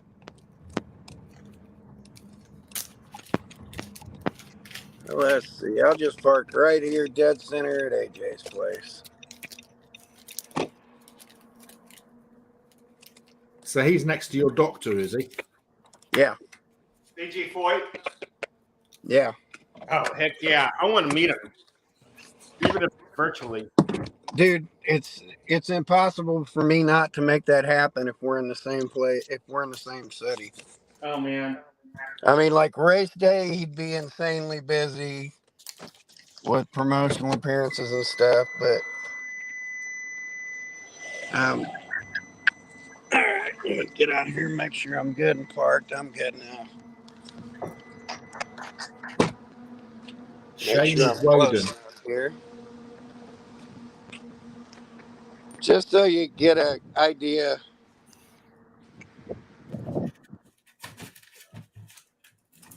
Mark, do you own There's any where I of these? just The package. Never heard of it. What is it? It's a. there's where I just pulled up to. Can you read it?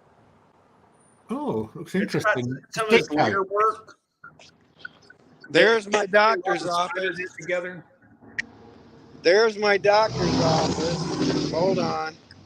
What was that? Knocked my car up. People revving their hot rods. I bet that Well- happens more there than it does where Mark and I live. There's my doctor's office. All these wannabes. Here's AJ Foyt Racing. Okay. Carlos watching. There's AJ Foyt Racing. There's Daredevil Brewing Company. That's Tony Stewart's place. Tony Stewart? Yeah, I might run into him walking down the street too. I'm on Gasoline Alley right now. Who was the Oh, Jockey Stewart. Jockey Stewart's dead, isn't he? Yeah, Jackie's Yes. dead. I love Jackie Stewart. He was great. I still remember his commercials for the Aurora Formula One kids set. You know, Oh look, you can race just like me, Jackie you want to see Stewart. one of AJ's cars? Yeah. Can you see through the reflection there? Holy crap, power team. Nice. Wow. AJ's cars. That's gorgeous. Which again, if I get Paolo on the show one day or something, or if he comes in here, I'll get him inside there and talk to AJ and AJ the fourth. They're probably over at the track right now. There's Delara Racing. Oh look, Voight's Wine Vault. There's AJ's Wine Vault. Oh my gosh. Does he sell out of there, or is it that just his own personal? They sell out of there. Wow. That guy can turn anything into money. Even rotten grape juice, you know?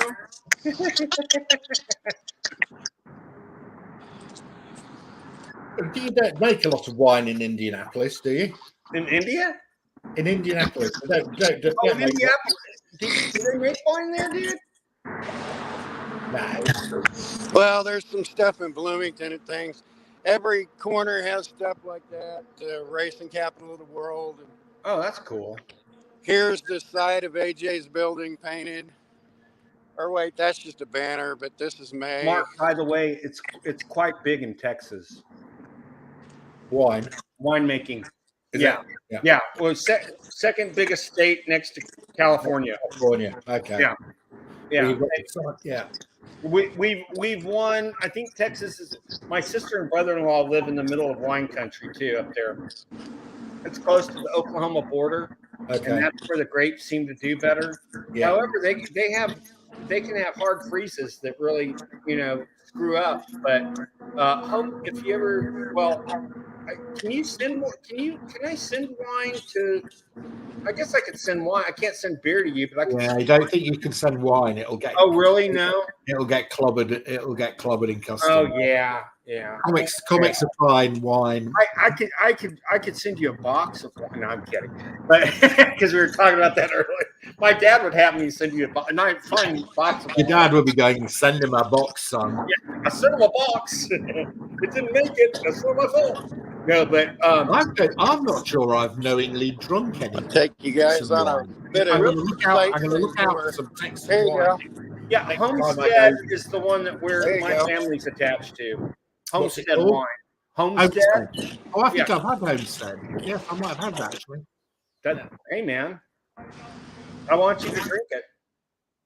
And so I do feel like I drink enough on the podcast that Avita should sponsor our podcast.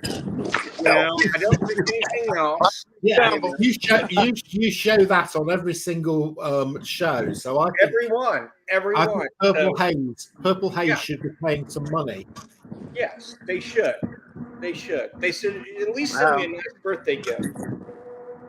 I meant to show you the fire hydrant. Remind me to show you that too. The fire hydrants are all painted checkerboard race flags.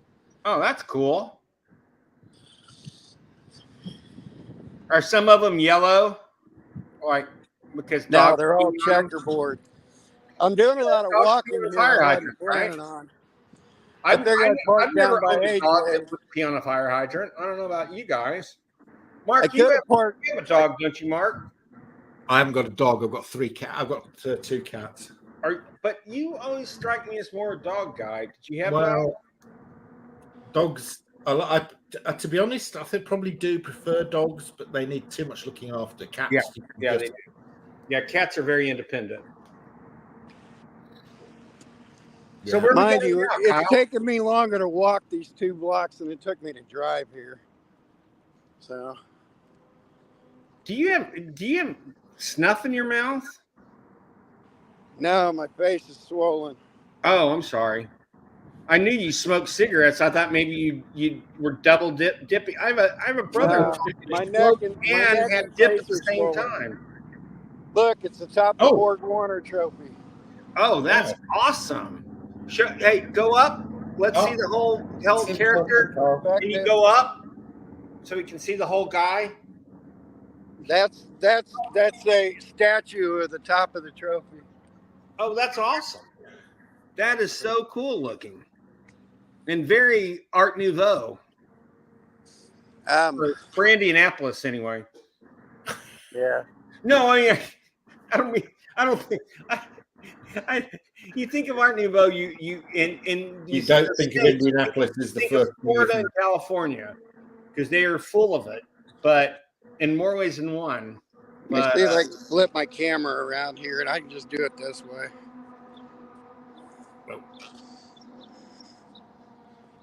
Itchy Butt Crack Stink Fingers is now your name. He changed it again. All right, there we go. We've got a good shot of the pavement, Kyle. There. That's very cool. I mean, we're just seeing shrubbery, right? Oh, there it is. That's beautiful. I got to mirror it from this side, too. Hold on. I got to screw around and do more. Oh. There. Unmirror it. That way things are going the right way. Hey, has anybody buzzed in today? It's like no one knows we're having a podcast or something. We've had some people. Oh, we have? Okay. Sorry, folks. I just didn't notice it. Well, I'm getting my exercise in today. But, yeah, when my neck swells up, when I'm pointing at it and I got the camera going towards the street. No, when my neck swells up, my face swells up, everything swells up. I never noticed that before. Okay, so I'm going to provide your soundtrack right now. Well, I'm walking to New Orleans. Na, na, na, na, na. I'm walking to New Orleans. Okay. I've only been walking for 2 blocks. I know. It just seemed like you might but watch. be by now. I only drove 3 miles. I've only been walking 2 blocks, but wait till you see what I come walking around to here in a second. I can't wait. See the big sign? Welcome to Indianapolis. Welcome to Speedway. Speedway. Welcome to Speedball. Oh no, that's. So Kyle, you got to be able to hear the cars by now. Oh yeah. Yeah, Kyle, what's the difference between a Formula One car and an Indy 500 car? Oh, the downforce, the torque, the RPMs, like F1s are built for chicane turns. Indy cars aren't. Indy cars are built for ovals or road courses. Like Formula One has better rack and pinion suspension and stuff like that, so it can take the slower turns. Well, they're built for street racing too, aren't they? Because aren't most Formula One, aren't they on streets rather than raceways? Yeah, I mean it's different tire things. I mean they're all the highest of the highest grade spec type for the way they drive them.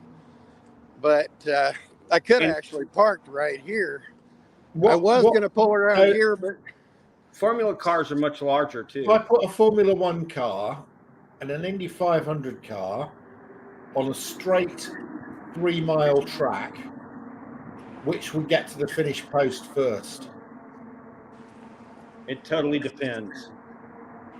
yeah. I hate to give you that cop out. Formula could make it, maybe, but it would be close, I think. Normally Kyle, I can just pull over into this, but since they're running trials, I can't park right there right now. But mind you, this is 2 streets from my house. That is the entrance to the race. That's the your thumb's on the lens. Okay. That's the entrance. Wow. 2 That streets looks like from it's my a theme house. park almost. It's so big. And normally I can just park right there. That's so great. Wow. Oh, so people are paying to get in today to watch the trials? Yeah. Oh, that's cool. And they got the turnaround area up here gated off a little bit. Oh, that's so cool. Or I'd have just pulled up into it and showed you and turned back around. Oh, that's so cool. Man, this is fascinating to me. This is so much fun. Well, I guess we're a car podcast this week, folks. Hey, if I get hit by a car, you guys will actually get to see it. Okay, that'll be fun. Oh, great. Hey, added entertainment value, folks. Right here at the Geeky Weekly. We never disappoint. Even if it costs us one of our members. Wait, that didn't sound right. Let me cross the road here. And here we go. We got a and I could have literally parked across the street for free, but could you actually normally could you have walked here quicker than it's taken you to get here by car and walk, Kyle? Normally I could just pull up and turn around right here, but there's the front door. The gate entrance I go to is down there, but I think I'm a little up a corner where I could actually show you the cars. Hold on. I'll get to a corner where I can show you the cars turning.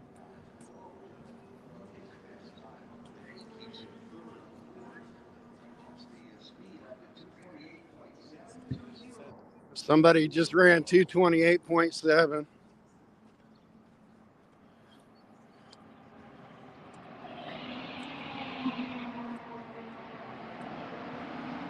I'm cursed. Oh, you're cursed. You got some sort of token.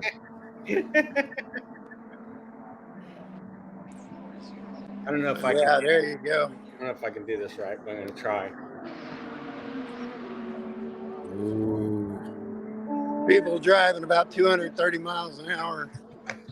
Doing a Oh, is that 2.5 all? mile an hour run. Yeah. Kyle, okay. What's the fastest you've ever driven in a car? 170.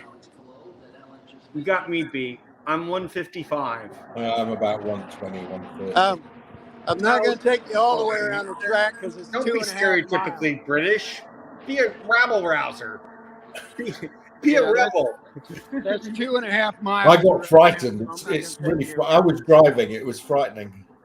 But Oh there yeah. you go. Oh yeah. No. I didn't say how long I sustained the fastest I went. We have a lot of straight roads here in Texas, so there's a lot. Yeah, and if you're on a toll road, which runs from in between San Antonio to beyond Austin, you can go. The speed limit there, I believe, is 95 miles an hour. Okay. So it's kind of crazy.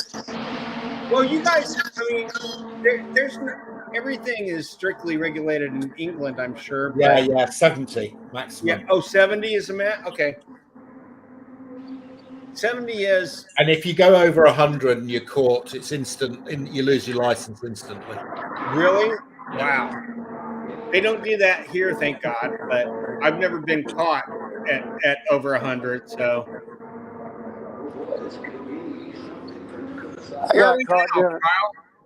I got caught doing 140 and got an apology. What?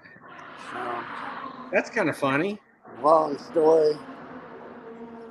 Oh, I love now he's got our now he's just this guy, you know, as your tagline, Kyle. And he's got Mark Suddenly Comics, and he's got me his Field of Comics. Here's some of the Art of Bricks. I think it's for the motor racing crowd, Bill. Oh, gotcha. So they'd know where we came from. Yeah. Yeah. I gotcha. Here, I'll take you up to the front entrance. See the people. Oops, I'm showing me again. Are you inside the thing? People up on the bleachers there. Are you inside? No, he's not. I'm not going inside. I'm not futzing with any of that. Okay, it looked like you were inside to me. I'm not walking the 2.5 miles around the outside of it either. Okay. No, if I wanted to go inside, I'd just walk up right here. Hold on.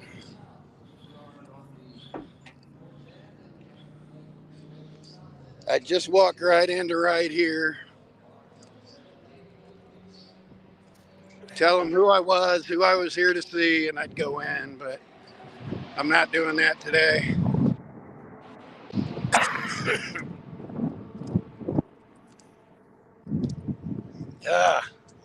Mark. Ooh, that looks nice. Rush. They have their own beer now. It's actually put out by Rush. Ooh. Yeah. Nice. Is it In good? the United States recently. Yeah, nice. Yeah. Any good? Yeah. It's a golden ale. It's a Canadian golden ale. It's not bad. I can think of a lot of worse beers to drink, but my friend Brian bought a case of it and absolutely hates it. And he's going to give me like 15 of the 24. So I'm sure I'll come to love it. When I can't find my beer, I have what I call secondary beers that I'll get. None of them are anything I really like. There is a honey lager that's made out of Dallas. It's pretty good, and it's called, what is it called? Crap, I can't remember now. And there you go. We just call it B beer because I always forget the actual name of it. But, yeah. Oh, that's beautiful, man. I love that graphic. So, and then look at that silhouette of whip Kyle. this around. Look at that silhouette of you, dude. You can tell it's you. That's so weird. Because you're holding a cigarette and a phone and you have your glasses on. You can see you from the silhouette. Well, ta-da, there you go. That's as much as I'm doing today. That's like cool, though. That's fun. That's been great, Kyle. It's been a bit different. Kyle, it was fun. Yeah, it was like a field trip. Yeah, I think we should appoint you as our roving reporter. I like that.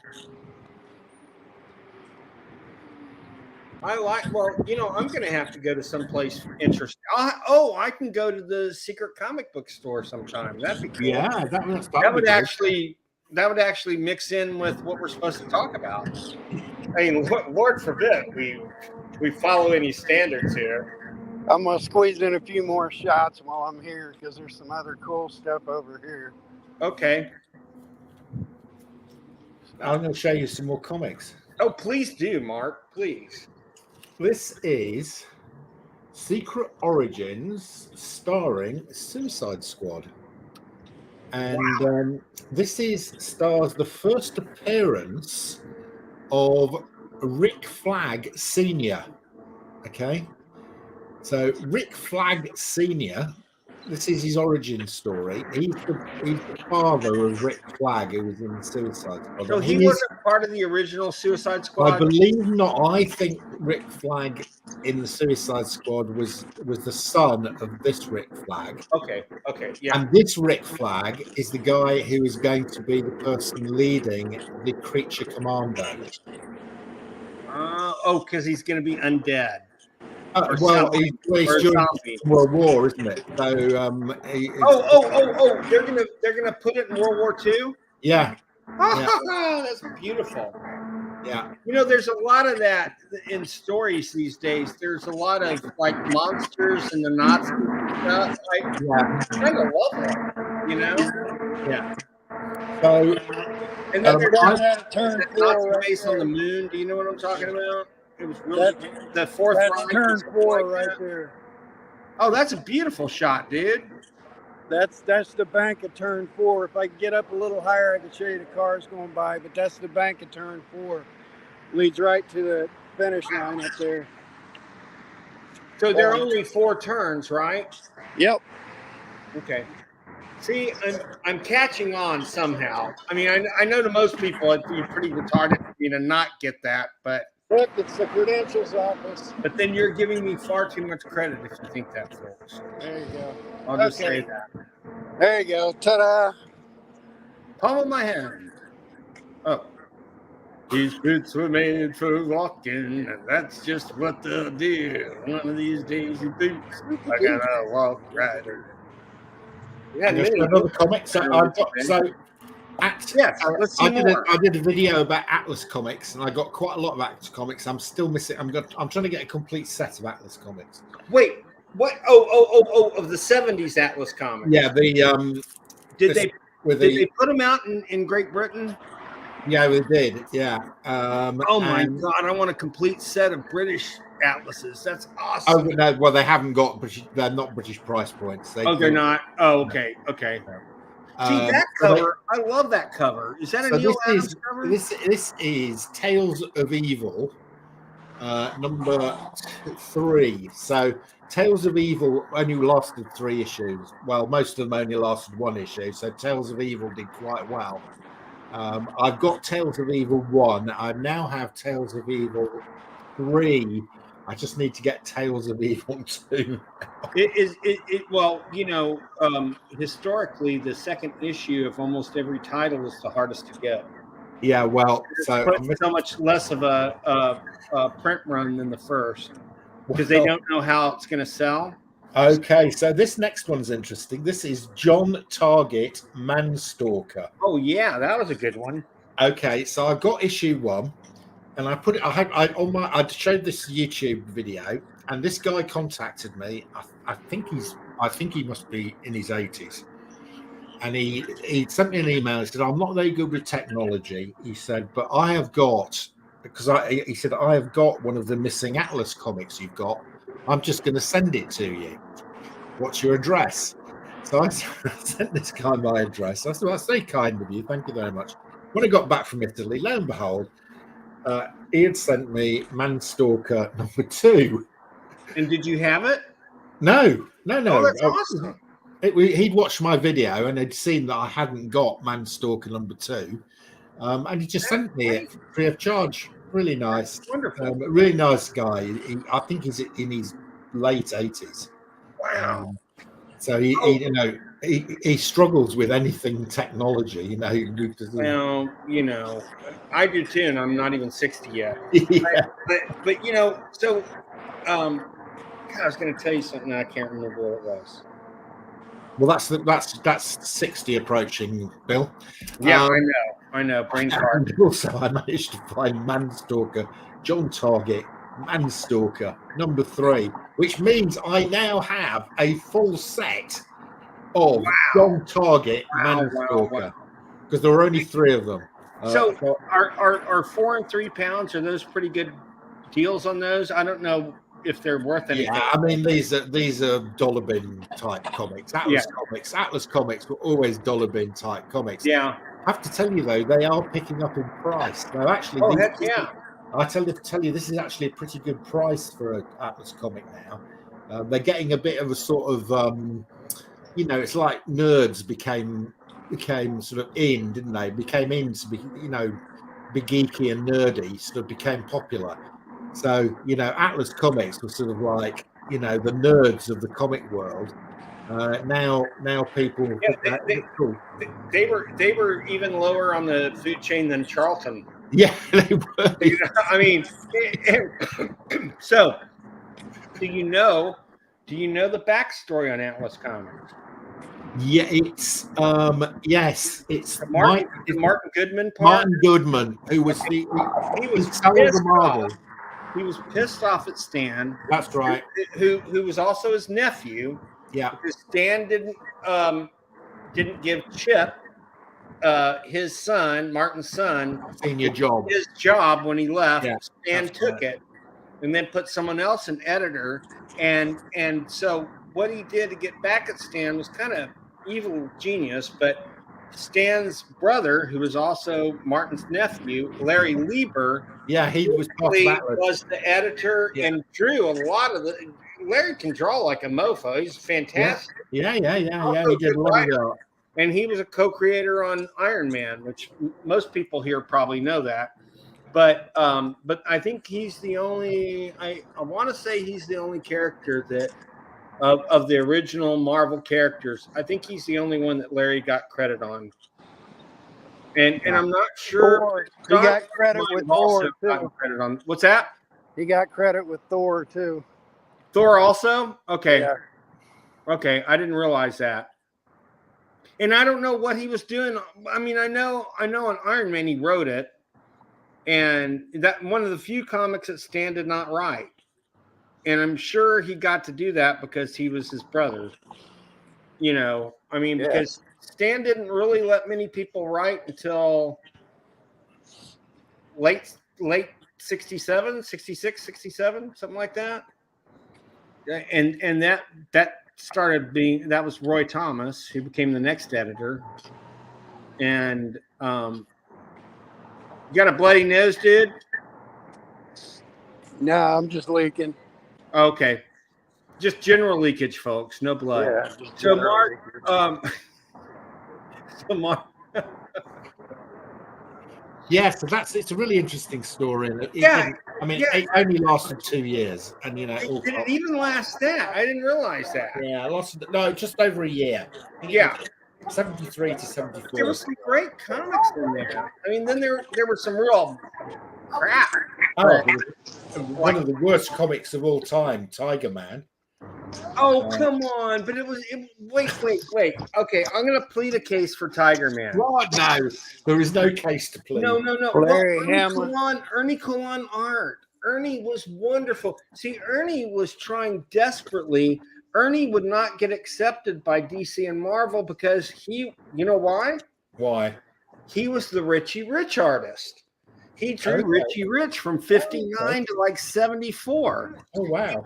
Desperately trying to get into the comics game. And so he even took a stinker like Tiger Man. And the artwork, if you don't read it and you just look at the drawings, it's a beautiful comic. It really is. No, I'm being serious here because I've tried to do that. And I thought, wouldn't it be great if it was written correctly? I mean, because Tiger Man's not the most stupid character I could think of, you know. No, of course not. No, but it was not well written, and I don't know if Larry wrote it, but I know Ernie Colan's drawings were fantastic. And you know what? I want to say Neil Adams had something to do with Tiger Man as well. But I don't think he's got any credits on it. It's possible because he was working for it. He did the covers for Planet of Vampires. Yeah, and which was he did also horrible. Yeah, he did Warlord. Was it not Warlord? Ironjaw. What? Oh, Ironjaw. Yeah, Ironjaw. Ironjaw. In Ironjaw. Oh, if you remember back, I guess one of my first appearances here, we had that guy that rebooted Crime Buster on his own. Yeah. And he'd been doing it for years, and he still hadn't brought back Ironjaw. And I'm like, dude, seriously? I mean, that's the first thing I would have done. And no offense to him, but I would have first issue. They're back. You know, Ironjaw was like the lead.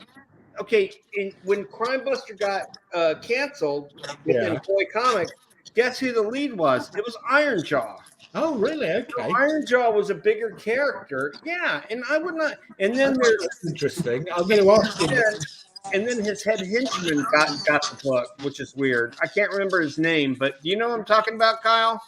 Yes. Do you? The Charles Byro stuff and there was one guy who looked like he was but amalgamation of all three of the three. When you talk Crime Buster and history, I can tell you right now, Scott will correct you on all that history. Oh, I know. No. But It's funny because he told me he was shocked that I knew as much as I knew. I was yeah, too. but Iron Jaw was the villain in like 7 issues, and then background noise for like 50 issues. And then he took over the strips or the book for like, I want to say at least maybe 10 issues. And then his henchman took the spot. It's very strange. You know, I mean, these things probably wouldn't happen now in today's comic scene, but it's kind of cool. I suspect he has got Iron Jaw back in. He's because we've only had 3 issues published. I think he's got 5. 5, is it? 5? Oh, I thought he had a bunch. Okay, I'm sorry. Yeah, issue 5 come out. He's trying to do a continuation of the last stories with Chuck Chandler, and then he's going to just slowly fold the other people back into it. You know what Mark and I need to do? Mark and I need to do an Iron Jaw series where it's you find out that the Iron Jaw from Atlas Comics was the great grandfather of the Iron Jaw in Crime Busters. Yeah, exactly. Ultra, Budweiser, Bud Light, Coors, Miller Lite, Corona. Or maybe you're in the middle of Joe territory, aren't you? Maybe he actually travelled in the TARDIS with a Doctor Who. No, we can't use the TARDIS. We can use both Iron Jaws, but we can't use the TARDIS. Can't we? We can't use the TARDIS. Oh, it's because it's not public domain, is it? Right. But we can make up our own time travel device. Thing. Yeah. That's it. Iron Jaw meet Iron Jaw. Yeah. The Iron and we can't. I was going to suggest we use the guy out of James Bond. You know, the Jaws. I don't think he's public domain either. Richard Keel. Yeah, Richard Keel. The biggest letdown of any con I've ever gone to was meeting Jaws Keel. He was such a jerk. I'm being nice, but he went. I mean, he's actually a very interesting guy. And I told him I was a filmmaker and stuff, and he started talking to me. And then he goes, "Well, I have other autographs to sign. I don't want to talk about all this all." And I'm like, "Dude, I just paid like $100 for your autographs and all these Isn't things." that what he was there for? Yeah, well, I know. He's getting paid by the autograph. That's somebody getting paid by the autograph, not paid a lump sum. Unintended. I was not the Oldroyd he was looking for. He was looking for you, man. That's a Star Wars cross reference with your name. Very good. See, I drew you the other night. I don't know where I put the drawing, but I drew you as an old droid the other night. And I put a beard and white hair on a droid. And that's quite good. Yes, I'll send it to you.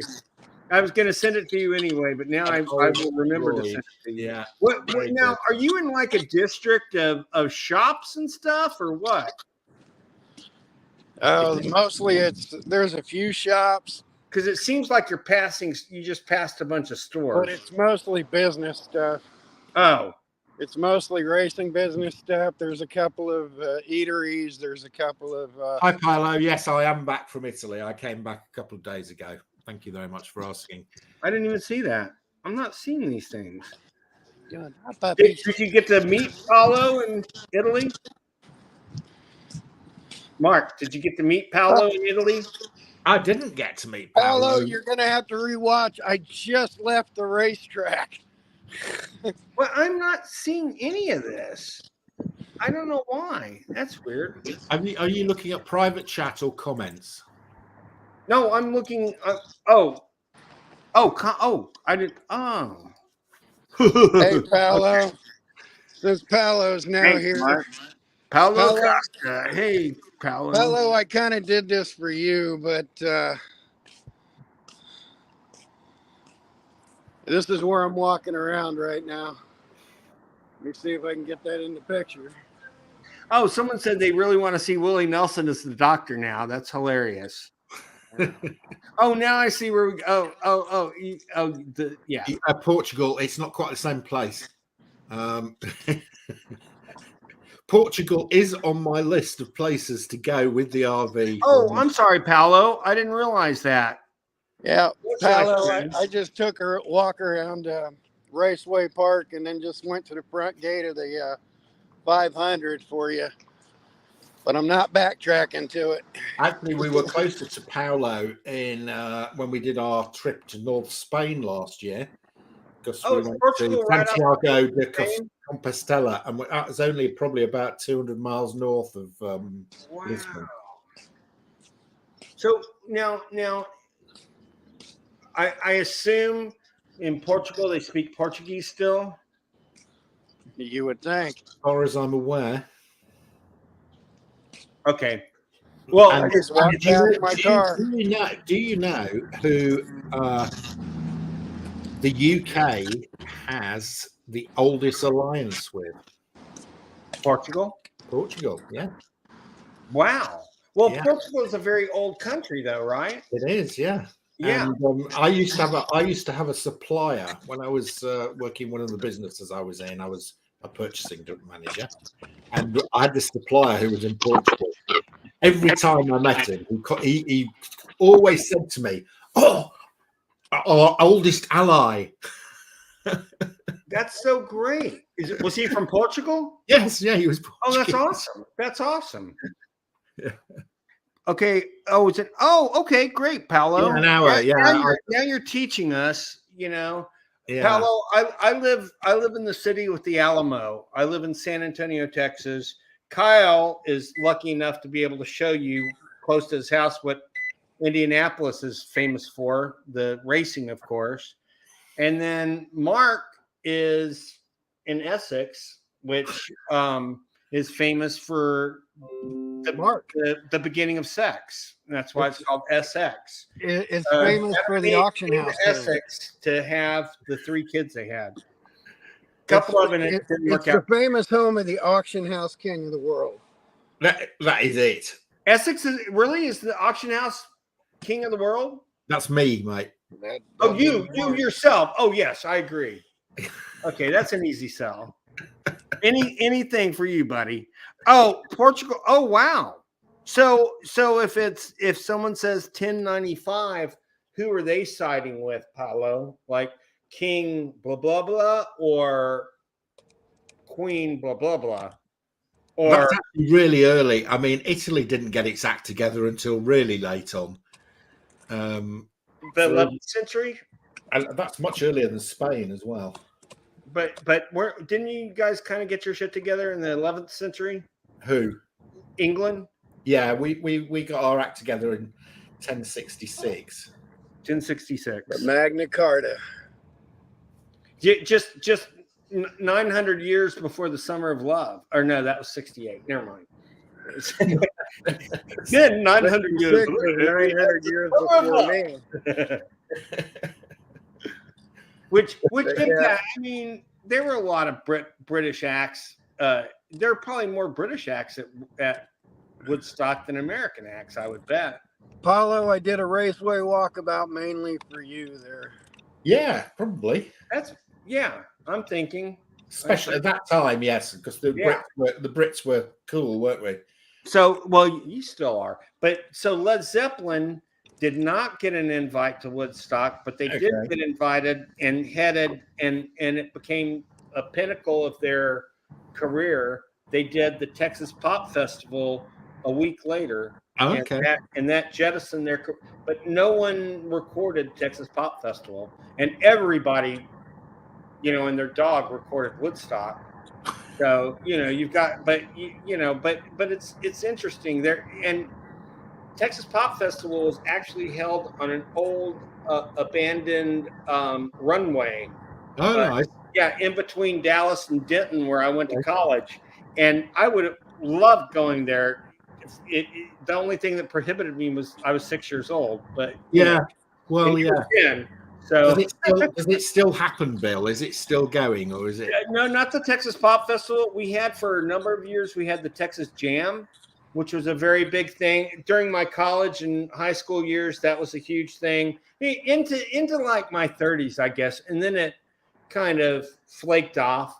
But they had some really, there were some great years there that I saw some bands, that I'm still happy I saw. I went to the Texas GMS Festival in '88. Oh, really? Both? Same year? Well, they were kind of combining them. They kind of threw a lot of shit Oh, they together. did? I didn't even remember that. I know. Yeah, they were just kind of throwing shit together. Well, the US Festival is Steve Wozniak. Wozniak was plucking a bunch of shit from everything, and yeah, I caught the. And God damn it! It wasn't in Dallas. I got the tickets and stuff at home, but. So getting the history of Portugal on the chat. Oh yes. So is Henry? Is Henry of Burgundy the same as Henry the Navigator?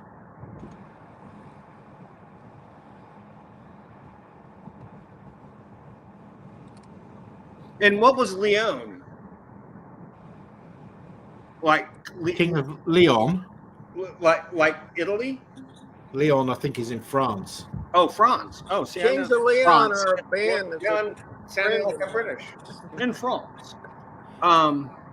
That's really and then in 1128, Alfonso, eldest son of Henry of Burgundy, was now count, and named himself Duke, swearing off fealty to the King of Leon. Oh, that's interesting. It's Leon. I don't know where there is a Leon in France, but it's spelled differently. Huh. Because there were a lot of city-states in Europe, because it was the old sort of feudal baron stuff. And, right. Did they still have warlords at that point? Yeah. So they had city-states, and they occasionally, so it was a bit like that. So England sort of Henry the Navigator was the fifth son of John I, first king of the second dynasty in the 15th century. Okay, fine. Thanks, Paolo. Wow, man, Paolo, you're really educating me today. I appreciate that. And this has been one of my favorite. Man, thank you, Kyle. That was like a real birthday treat for me there. Kyle. That was unusual. That was fun. And I hadn't even thought about us going abroad. One of us going abroad on the cast, like to do that. That's just fun. That makes me want to do the secret comic book store really bad. And it's in a picturesque part of town too. I think I can even show you the Hemisphere Tower from there. We created this thing called the Hemisphere Tower. Oh, Leon and Castillo. Oh yeah, it's just really interesting. So now where's Iberia? Spain. Oh, Iberia. Duh. Okay. That was Iberian Peninsula. Spain, right? Iberia was before Spain, or the name before Spain, I think. The name before Spain that falls mainly on the plain. Yeah. Now I'm quoting My Fair Lady. I am getting to be 60. Yeah. The rain on the here's plain something funny that rain falls mainly on the plain. I think he's got it. By George, I think he's got it. By Jove, I think he's got it. By Jove, you're in Texas. Hell, he's got it. So here's something funny. Rogers and Hammerstein didn't feel like Julie Andrews had the chops to play, even though she played her in Broadway, she was not well known on screen. No. And so Mary Poppins was her first movie, and ironically enough, she won Best Actress Oscar for Mary Poppins, a Disney movie that was actually in many ways better and more representative of British culture, old school British culture, than My Fair Lady. I submit because My Fair Lady was a bit Americanized, wasn't it? I mean, it was. It's a George Bernard Shaw, so it's British through and through. Pygmalion, right. The matchstick girl who becomes posh, right. So Pygmalion is a great George Bernard Shaw play. So it should be the classic British interpretation, but it was Americanized. But Mary Poppins is a fantastic movie, and I'm still the only thing they got wrong. Well, they didn't get it wrong, but Dick Van Dyke played a great chimney sweep. He was great. No, Dick Van Dyke played Dick Van Dyke trying to do a Cockney accent. Cool, blimey, love! What a great chindi you got! Like Lord love us.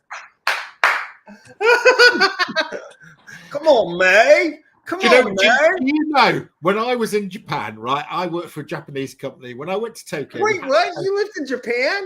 I worked quite a lot with the Japanese. Oh, okay. I had to go to karaoke nights. So every time we went over, I had to go to karaoke nights, right? I cannot sing. Okay. So they made you do it, right? So I had to choose a song that you could do without being able to sing.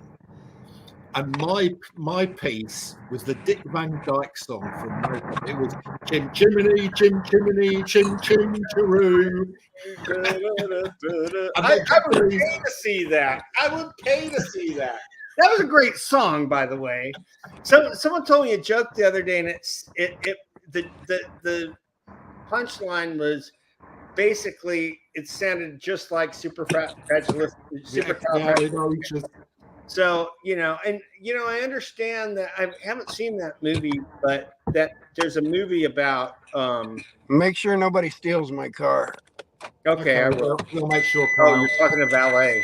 Why your valet parking your car? Where are you going now, dude?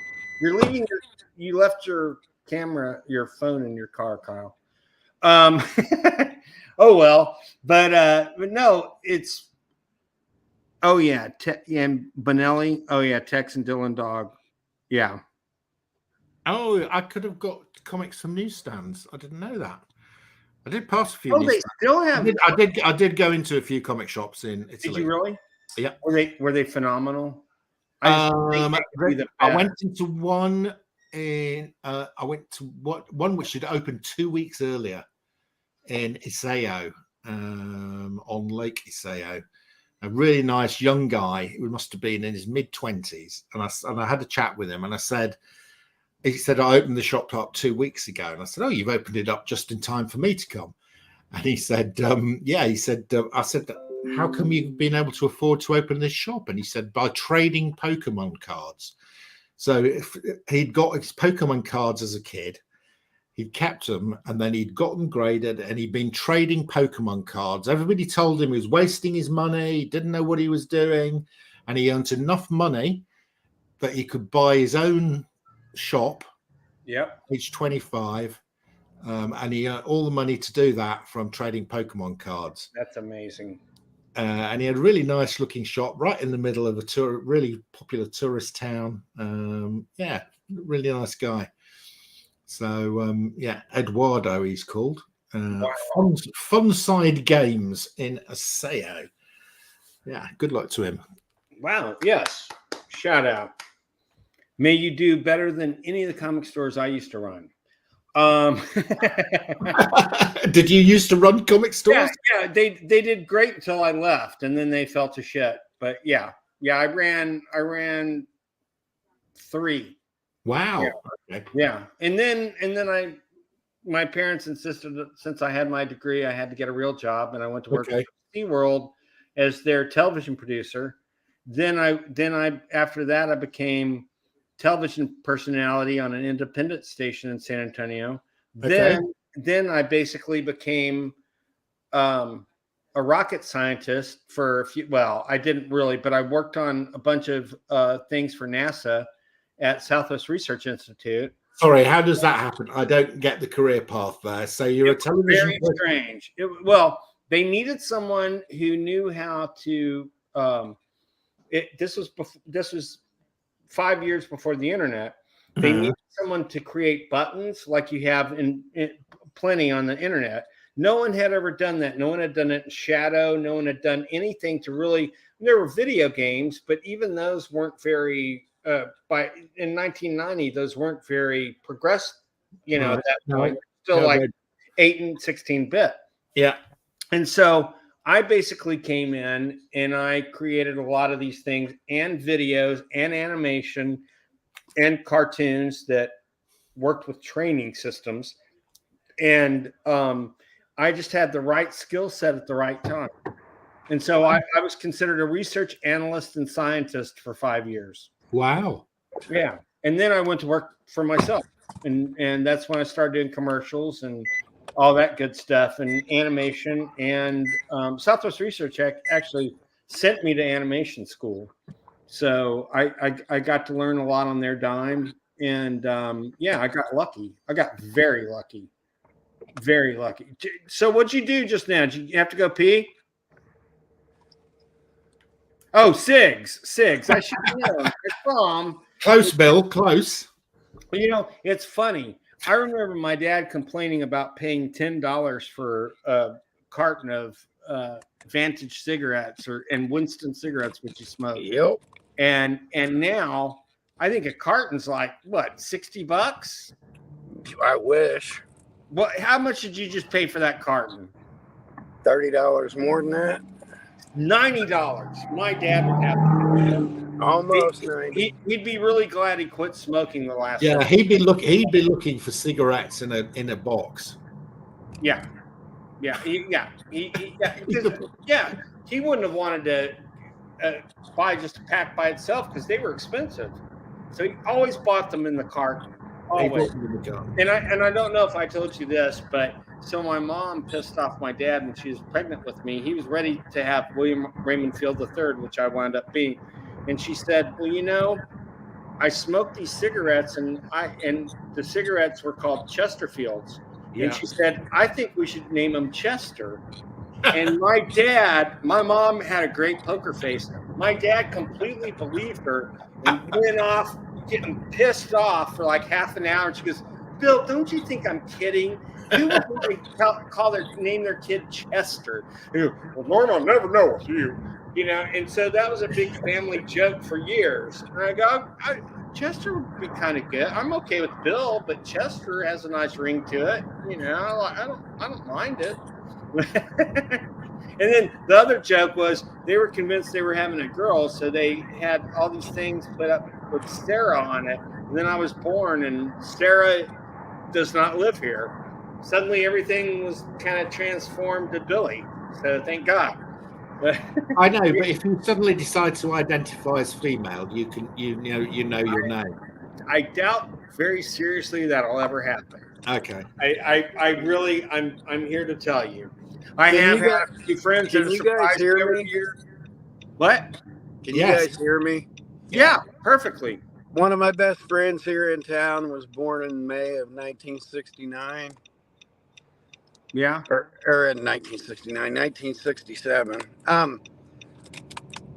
His mom didn't know what to name him, and she decided she was going to, since he was due date on the race day, even though he was born like the day after, she's going to name him after the winner of the race.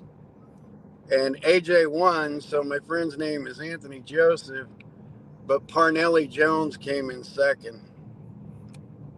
So she almost named my friend Parnelli Jones.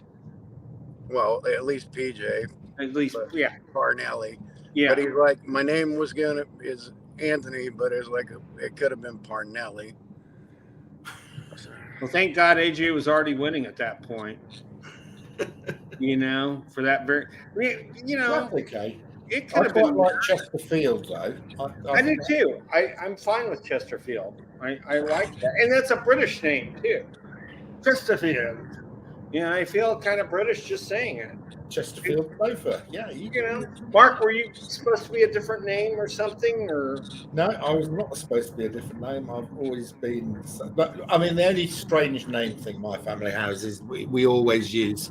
The males in my family always use their second name, which is hugely confusing. So is that your second name, Mark? Mark is my second name. My first What's name your is first William. name? My first name is William.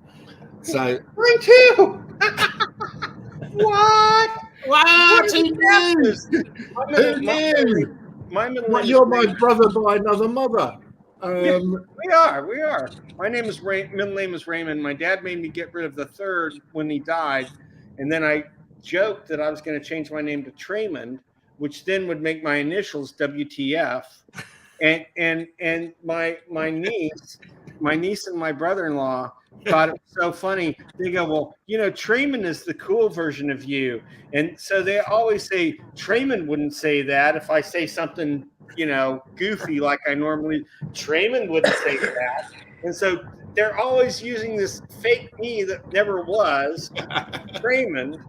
And so I always thought, Trayman is a kind of cool name, kind of gross. That would be brilliant. I'd really like to have the I think I initial need to go to Trayman, WTF. and I need to go by my second name for a while. I think you're right.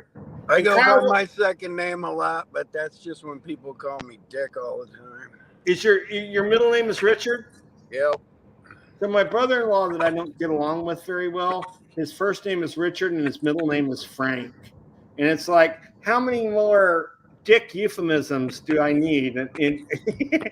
But a Frank and a Dick. I mean, I'm just saying. What's your name? My name is Dick Euphemism. My Dick euphemism here. I got balls, lady. But where's the Fearless Fosstick when you need them? But and that's in the news. Believe it or not, Fearless Fosstick is in the news because he's making a guest appearance in Dick Tracy. Isn't that interesting? Well, excellent. He was a parody of Dick Tracy in Little Abner, and now since Chicago Tribune owned both series, they own Fearless Fosstick, and Fearless Fosstick is showing up as a kind of a Perot version. What do you call it? The guy from Clouseau kind of version of Dick Tracy, which is kind of what he was portrayed as in Little Abner. Okay, well, that's quite nice. I find that interesting. I had to bring it back around to comics somehow. So, guys, I know we've gone way past time today. I want to thank y'all. This has been one of the funnest weeks we've ever. I miss Gray and I miss Nevs. And Nevs, where are you, Nevs? Where are you, Nevs? Where in the world is Nevs Campbell? Okay. Oh shit! I was gonna get out at the creek here and just keep going, talking, sitting here up. We can talk a little bit more if Mark's up for it. I'm fine with another 2 minutes. You got to go, Mark? I've got about 10 minutes left in me, guys. Let's go 10 minutes. Let's do it. I'm enjoying. I'll even finish this beer from both sides. Wait a minute, I might have another comic here. Oh, wait a minute. No comic. Yes, so I've got So we've got a little series here. This is a great little series called The Losers. Oh, I love that series. It's a hoot. Well. But did you know it was a made into a movie? Was it? The Losers? Yeah. They know made who them, one of the they characters in updated the it. They movie? updated it, but that movie, The Losers, was based on the comic The Losers. I did not know that. Yeah. Zoe I'm gonna have to Saldana look that was up. in it. So there's one of the Guardians of the Galaxy. Chris Evans was in it. So there's Captain America. Wow. So I had a lot of I Marvel do have to tell you superheroes in it. something I love that Disney's doing now is they're hiring actors. They have this thing called Avengers Campus now.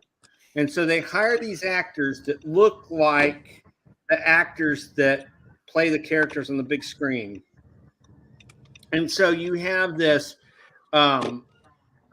Zoe Saldana looking girl playing Gamora, and you have a Chris Pratt looking guy playing Star-Lord.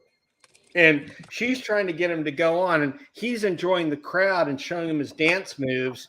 And she's telling him to get the hell over here, that they got to go. And it's really funny. And so it's kind of the way they used to use costume characters. Now they use character actors that act like the actors that people are familiar with. I found that interesting.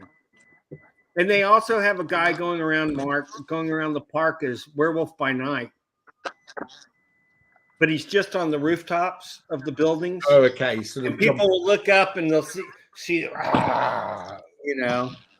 and they play his sound effect like magnified. So they have it all perfectly timed.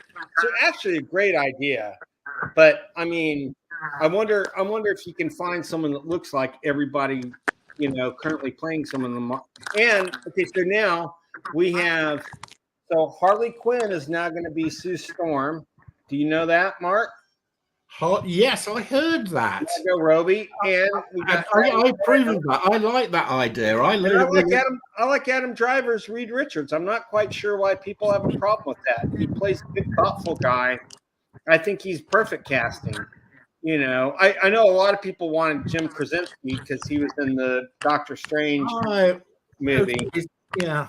But Emily Blunt said she would not be Sue Storm, and that's why he got out as he's married to her, and that's why he was resigned as wanting the role of Reed. But at least he got to play it once, you know. Yeah. I love the idea of Margot Robbie as Sue Storm. I think that'll work. I think it's beautiful, right? Yeah. I think she's perfect. Yeah. Hopefully they won't make her a scientist. They'll let her be the glamour girl she really was in the original comics. Yeah. Like she was like a model and she was like famous for she's like the Paris Hilton of the 60s in the Marvel universe. Yeah. And so she was famous for being famous. And Johnny Storm, as her little brother, was kind of the same way. Now, are you going to go fishing while we're sitting here? I want to. There we go. This is my happy spot. Your name has changed to Dick, by the way. Oh, now you're Dick. Well, now you're Dick. He's just a guy now. Now I'm Trayman. This is where. Now I'm Trayman. Oh my God! And you're William. We know Gray's paying attention today. I love that. I love that. I got to take a picture of this screen. So,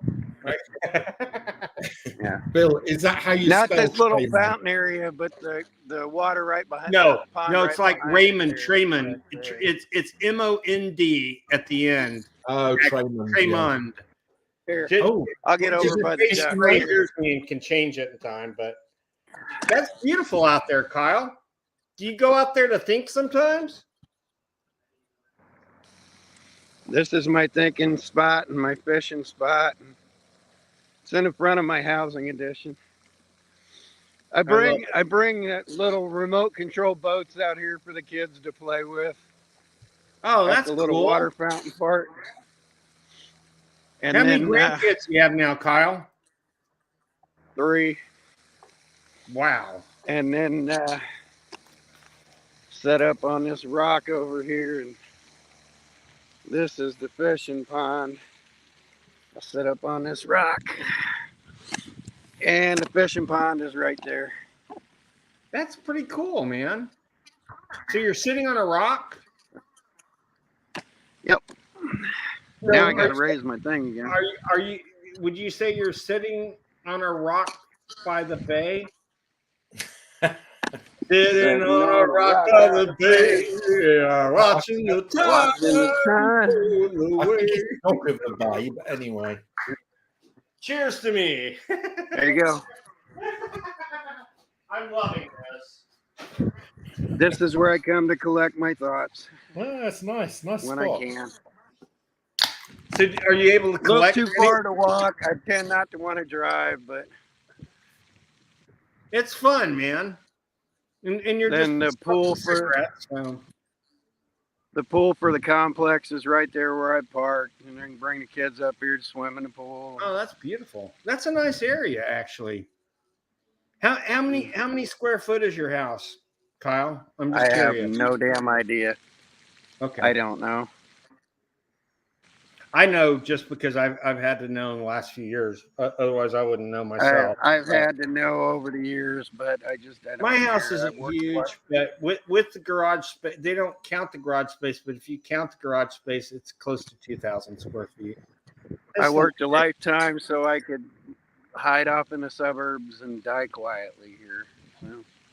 Well, you won't die quietly. Last place I'm ever going to live. You're going to die quietly. I'm kidding. Last place I'm ever going to live. Sweetly. So. I don't know why. Came out there.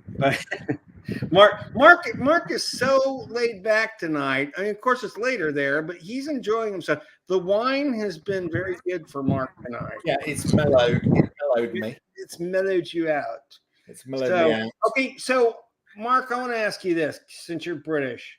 Yes. What are your 3 top British bands of all time? Oh, well, you're not going to like it really because I love it. Whatever it is. I'm not very musical, so I'm going to go Queen. Okay, of course. Good choice. I'm going to go the Beatles. Of course, I would too. Third one. ELO. They are good, but I have a different band in mind. ELO. I always say ELO is the best band ever put together. Non-greatest hits band. Yeah. Well, they to me, ELO is the greatest band ever. That's not a super group.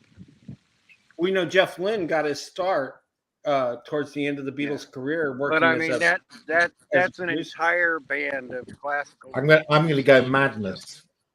What did you say? Madness. Yeah. Madness. I don't even know Magnus. Madness. Oh, Madness. Oh my gosh, Madness, of course. I thought you said Magnus, like Magneto.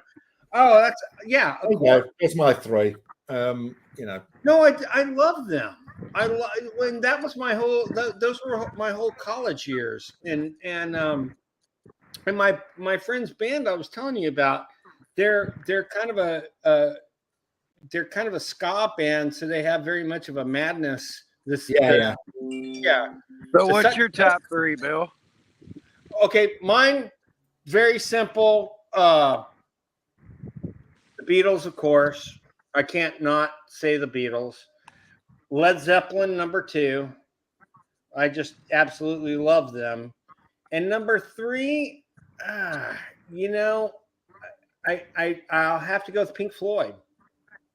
And the Who is a close fourth, but I think those 3 are really my favorites. I You want to retch with my top 3? I want to know who yours are. Oh, Supertramp is also probably in they're one of my favorite bands of all time. We drove right past while I was driving the car, the Breakfast in America song. We drove right past the RCA factory where they pressed the picture discs of that and the album cover, and we drove right past the Denny's where that waitress worked at. No way, that was there in Indianapolis. They shot that right there at that RCA. Oh my God, I saw a picture of her recently, and she still looks pretty good.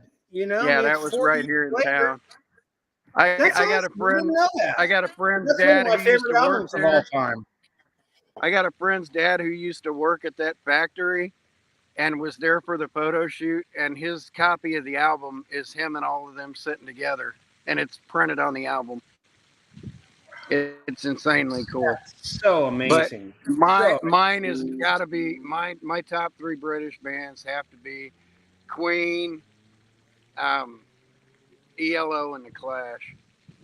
The Clash. No, I should have known you in the Clash. Oh yeah, I might drop Madness for the Clash. Yeah. He dropped Madness for the Clash. Well, I take ELO over the Beatles all day long for band-wise musical talent, but obviously the Beatles had bigger hits. So I've told you guys my story about not knowing. I was 14, but when I saw the Sex Pistols came to San Antonio. Oh, yeah. And they played this place that was both a venue for bands and it was a bowling alley. It was called Bronco Bowl. No, not Bronco Bowl. Randy's Rodeo. That's right. And it was also a bowling alley. But Bronco Bowl was in Fort Worth. We have a tendency of putting bowling alleys with places where you can see bands in Texas. I don't know why, but we do. So Randy's Rodeo, I didn't know what the fuck I was watching. I was 14 years old, and they didn't even know what they were doing. They barely could get through a song. They were still to this day, the worst musicians I've ever seen on stage. It was memorable because it was so fucked up. Pardon my French, but it was horrible. But it was also, at the end of the night, you're like, boy, I'm glad I came. And my dad was it like watching a car crash? I mean, it was like watching. It was like McLaren found these 4 dudes in the alley behind the the place, and he said, the real guys couldn't show up. You guys go on there and just do whatever you have to do to entertain the crowd. Oh my God, dude. So I got back in the car. My parents wasn't driving yet, so they picked me up. I was smelling of booze because he spewed booze all over everybody. Johnny Rotten. And and my dad goes, "Why did you have to go to that?" And I go, I wanted to make sure I was there because I knew it was going to be something people talked about. And he goes, "Well, they're sure going to talk about it now. You came home smelling of booze." And it was just hilarious. It was actually very. I'm so glad I went, but I also, my friends asked me the next day. They go, "Was it worth it?" And I think the tickets were all $7. I mean, concerts didn't cost. I mean, $7 was a lot more back then, but it wasn't. I had jobs and stuff going on, so I had money. But you know what? I didn't get punk at the time, but I do like it now, and I love the undertones. Do you? I like the undertones too. I also like the Dead Kennedys. I think a lot of the American stuff was really good. Yeah. But of course, I think and I love in fact, lead singer is a friend of mine. Have you ever heard of the Dictators? The who? The Dictators. I think I have actually, yes. Yeah, and so Handsome Dick Manitoba is their lead singer, and he's a friend of mine. And they actually got back together and came to San Antonio a number of years ago, and I got to hang out with Handsome Dick. But I didn't think about that when I said thanks for saying it. I hang out with Handsome Dick. But it's so funny because Blanca goes, "Whatever you do, don't tell my parents his nickname is Handsome Dick." My friend Dick Manitoba, and so it was hilarious, and he's a good guy. It's funny because after I saw him a few years ago, someone laid claim to the name The Dictators that was in the band that got kicked out, and he got given the name, but apparently he had a family member that was a judge, so it didn't sound like it really should have happened. But now he has to be like for Dictators NYC or something stupid. Okay. He can't even be his own name. Paolo is really odd. So he's an electronic music fan, and he says his favourite British bands of all time are Faithless, Groove Armada, and Apollo 440. Well, there you go. Are those all British bands, or are those just bands in general? I think he says British bands. I have to tell you, I've heard of Faithless. Oh, British band. Oh, I see it. I'm sorry. I have to say I've heard of Faithless, but I've never heard of Groove Armada or Apollo 440. How about you, Kyle? Nope, not familiar with them. Yeah, I'm sitting here thinking. When Bill described the Sex Pistol show, I'm sitting here thinking of a tube show I saw here in town at a podunk. It's called 8 Second Saloon, and it's literally a country bumpkin bar, but they book the tubes, and the tubes are borderline punk, but they're just nutty, and they do costume changes, freaky music. Oh yeah, they're kind of like a combination of Fire Sign Theater and punk. Yeah, I think. Yeah. And they did that show, and like half the audience was there to see them and loving it, and the other half were a bunch of hillbillies in cowboy boots and cowboy hats going, "What the fuck is going on with this guy in drag right now?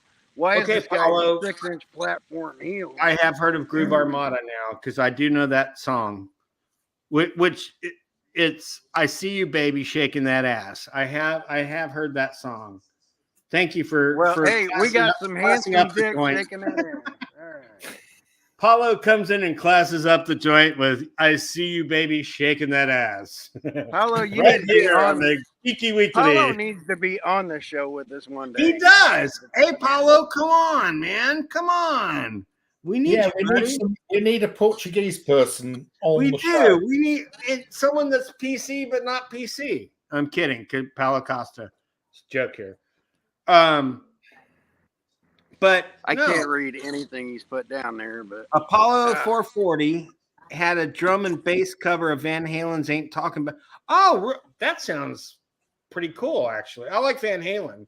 So okay, Mark, before we get off, what are your 3 top American bands? Oh God. And by the way, you're now Wile E. Coyote. Kyle's now Ugly Dick, and I'm talking of Trayman.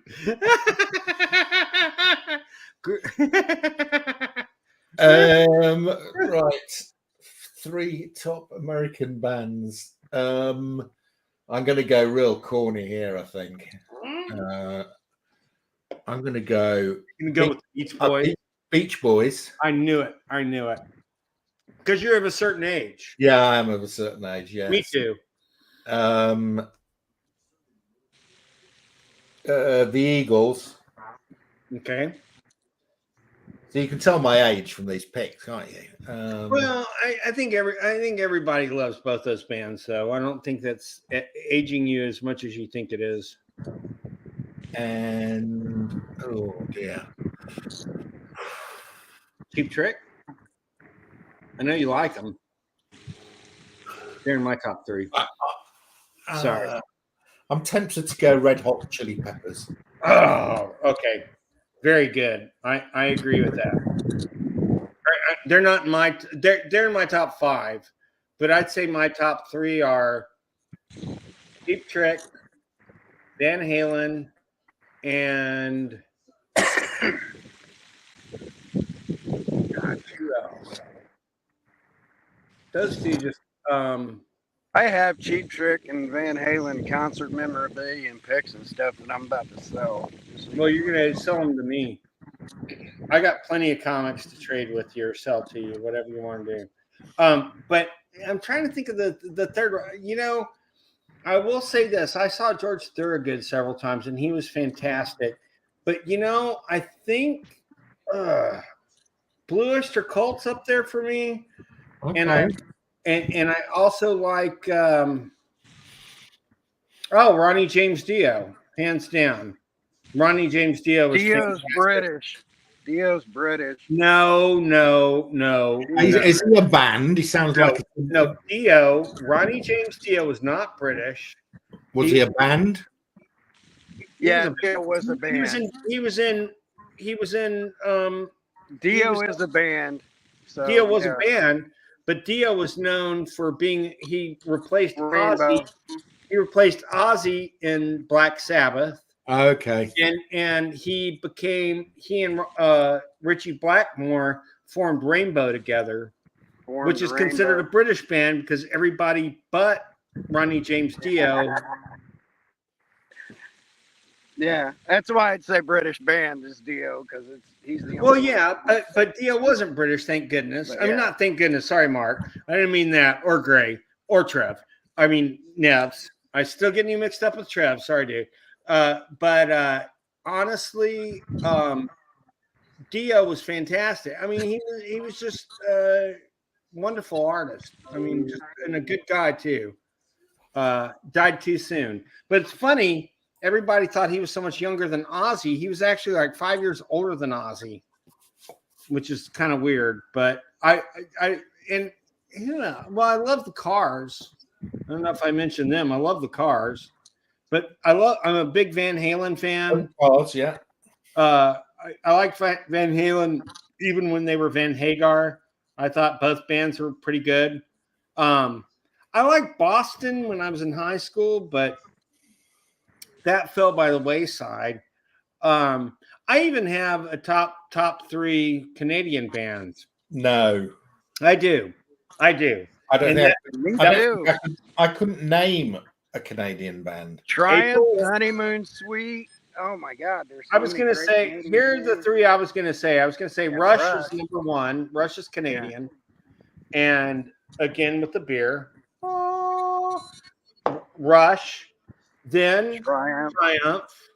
And then probably Max Webster's up there for me, but probably not Gordon Lightfoot, as some people might think.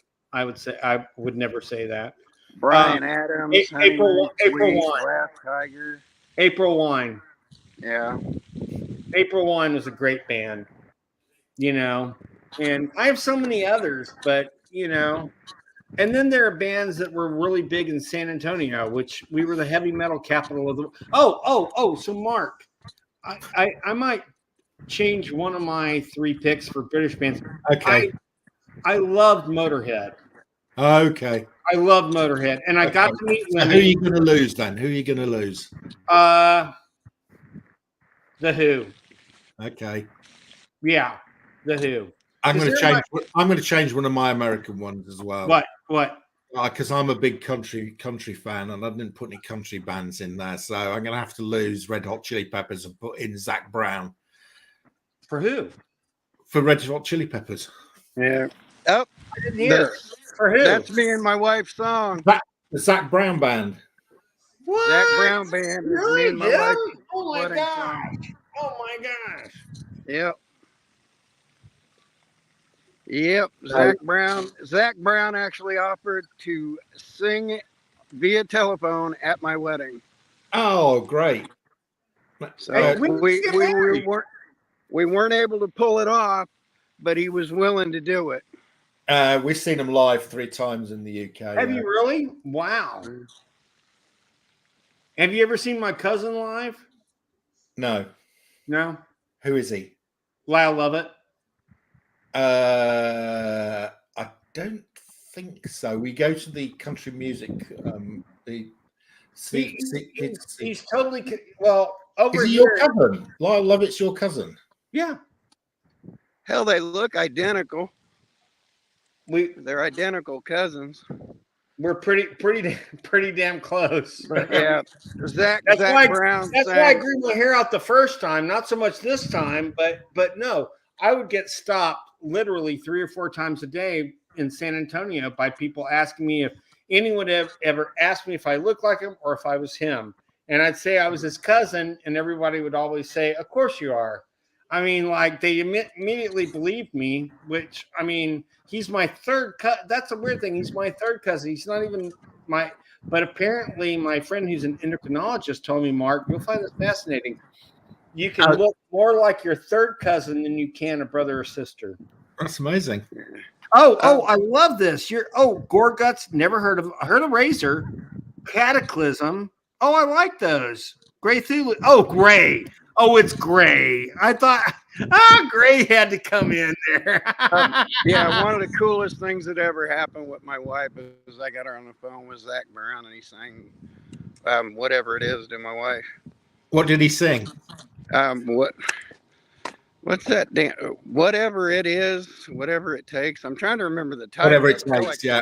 Gray, what are It takes. your top 3 I American? sing the entire song. Oh, no. But, yeah. Gray. He sang that to her on the phone, and that was like our song at our wedding and stuff. But that is so cool. Yeah. So, Mark, I was Julia Roberts' cousin for 2 years. Were you? Okay. What happened? Did she disown you? No. She was married to Lyle. And where'd they get married? She was married to Lyle for 2 years. Where'd they get married, Bill? I know. I forget. Right fucking there. Are you shitting me? Are you 3 shitting miles me? north of my house? They got married. Oh right my down God, Bill, why weren't you invited to the wedding? Because they got married on a whim, and they got married in Indianapolis. Yep, they didn't call any family. Not that I would have been called, mind you, but no. But yeah, and he's refused. He's been with this girl for like 15 years and refuses to get married because he's afraid he'll jinx himself. So he's a unique guy. If I had to be related to someone famous, he's not a bad person to be related. That's okay. Yeah, they got married in Indianapolis. The church I got married in. I remember that now. Now it's coming back to me. The church I got married in Greenfield. Cataclysm. Yeah, the church I got married in Greenfield. Brett Michaels did a Rock of Love episode and technically got married in that same wedding at same chapel too. To one of those for a Rock of Love episode, but he had that annulled immediately. He got married and had it annulled immediately. So right, she was crazy. Yeah, she was nuts. Everything she said was untrue. But I got married in the same building like I can see how Gray has been winning cover slingers recently because he's worked out how to get completely different characters into, so that he obviously votes for himself. I love that. Tales from the top 3.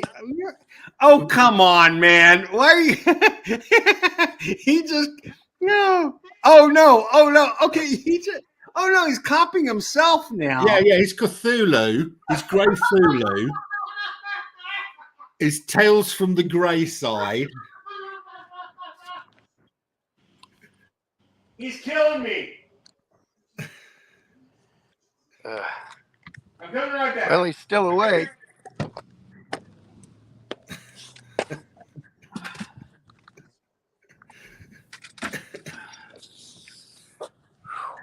Right, guys, I'm going. Hold on. I'm back.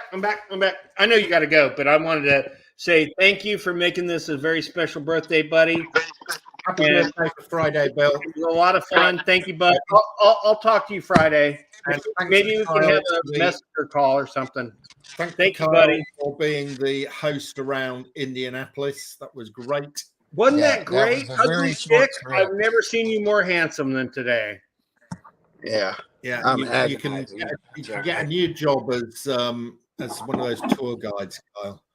I'm Ugly Dick, your tour guide, right here. I am genuinely surprised we didn't run into people, because one of the things in my life is I'll just randomly go somewhere, and before I know it, I'm running into famous people. That was so common in my life. I used to have to always take a camera. Bye, Mark. Mark's gone. Yeah. I used to always have to take a camera with me because I'd go somewhere like that and just run into somebody famous and random people too.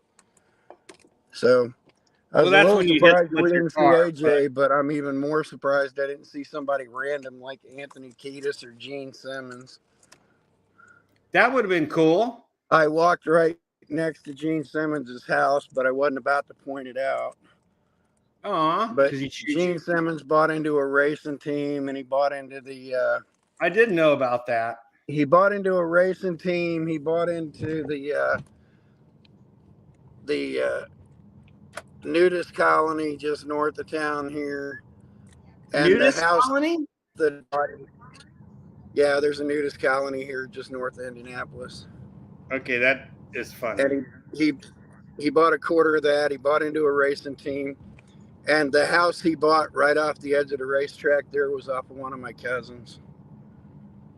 So I could have literally pointed out Gene Simmons' house in Indianapolis. And he has the house there because it's adjacent to the front entrance. Like, he can just have people come over and all he has to do is walk across the street and walk right in the front gate. That's so cool. Man. That's the life. That's honestly a rare occurrence. I don't bump into somebody famous when I go do something like that. Well, we got to do this. And odds are I was within 10 to 15 feet of somebody famous right on the other side of a door or something. Because they're bringing people in all the time. They bring in people all the time to do these speeches and stuff for these companies. And then people love racing and stuff like that. And then they have the investments. And they just quietly come into town. And if you go midday, like on a Wednesday afternoon, any number of people I could have run into right there. That is so cool. And it happens all the time. This was actually an outlier that I couldn't go, hey, there's that person right there. That's maybe 3 out of 10 times I don't see somebody famous around this time of year. You know, if I did that in January, of course I'm not gonna see anybody famous. Right. But going down that stretch of road right there on foot, the odds against not seeing somebody famous is almost zero. Well, because shit's happening right now because you're almost to race day. Yeah, I mean, there's all kind of stuff going on. Yeah, there's all kind of people around doing things, and again, it's a lot of Hollywood people. A lot of people you wouldn't. If we do it next week, I bet there are going to be shitloads of people there. Well, and again, I probably walked while I was looking at my phone. I probably walked right past people, right? Because when they do stuff, these companies bring people in. That's so. And these race brands, and they put people up for a couple weeks, and they do these movie promo things and cross promotions, and these people don't just come in for the day. They come in for a month at some point That's in time. crazy, and I'm sure you're right. And again, it's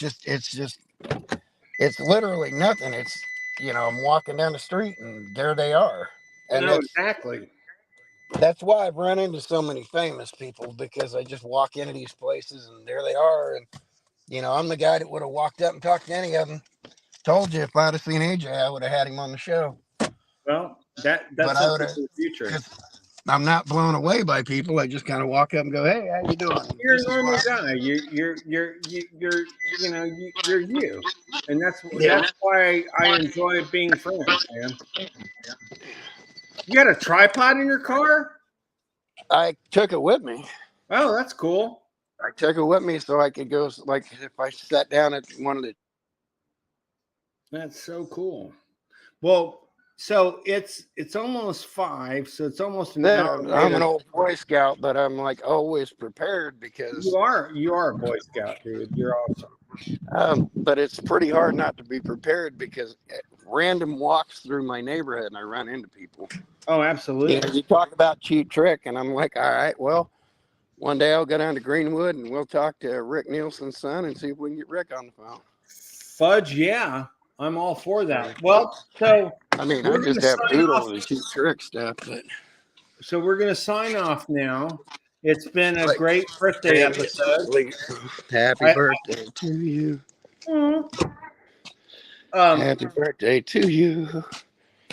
Happy birthday, dear Bill. AKA Happy Truman. birthday to you. Because you're the best, Bill. You deserve the best, because you are. Kyle, thank you. You're one of my closest friends, and I really appreciate you. I hope you have a wonderful week. And next time you see me, folks, I'll be a decade older. So Well, there you go. Hey, thanks, buddy. Have a great week. Talk to you soon. Shut us down there, Graham. Hey, I can't do it. Can I? Yeah, I can do it with both hands. Of course. Live long and prosper, my man. You can do it. Yeah. Good night, folks. Alligator. Doop. I'm going to stay on until we cut the feed, though. Whenever you cut the feed, I'll cut out, Graham. So if you stay on live, I'm just going to sit here on live. Just to be silly.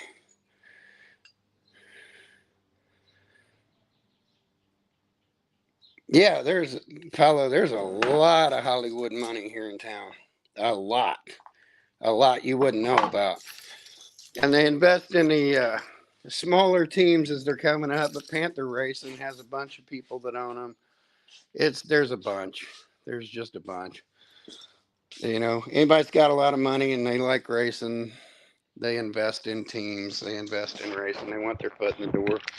So Ray Hall Letterman Racing is a common one, but a lot of people don't know Gene Simmons has a piece of Panther Race, and a lot of people have pieces of all these other companies. So even it's just to own it. Vin Diesel has a piece of I think it's Panther as well. But yeah, a lot of showbiz. All right, Graham, you gonna cut this off? I ain't gonna cut it off till you cut it off, G.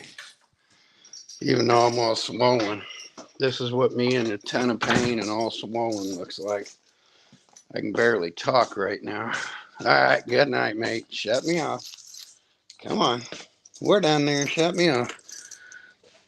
Turn it off. Turn it off. Turn it off. Turn it off. We're still alive. I'm just going to keep yammering while we're still alive. I'm going to scoot my chair back across here so I can pull my car back in the garage. Crazy days. And Paulo, don't forget to go back and look at this because I took a walk through Speedway just for you. So. Come on, G, hit the off switch. What are you doing? Waiting for the 3-hour mark.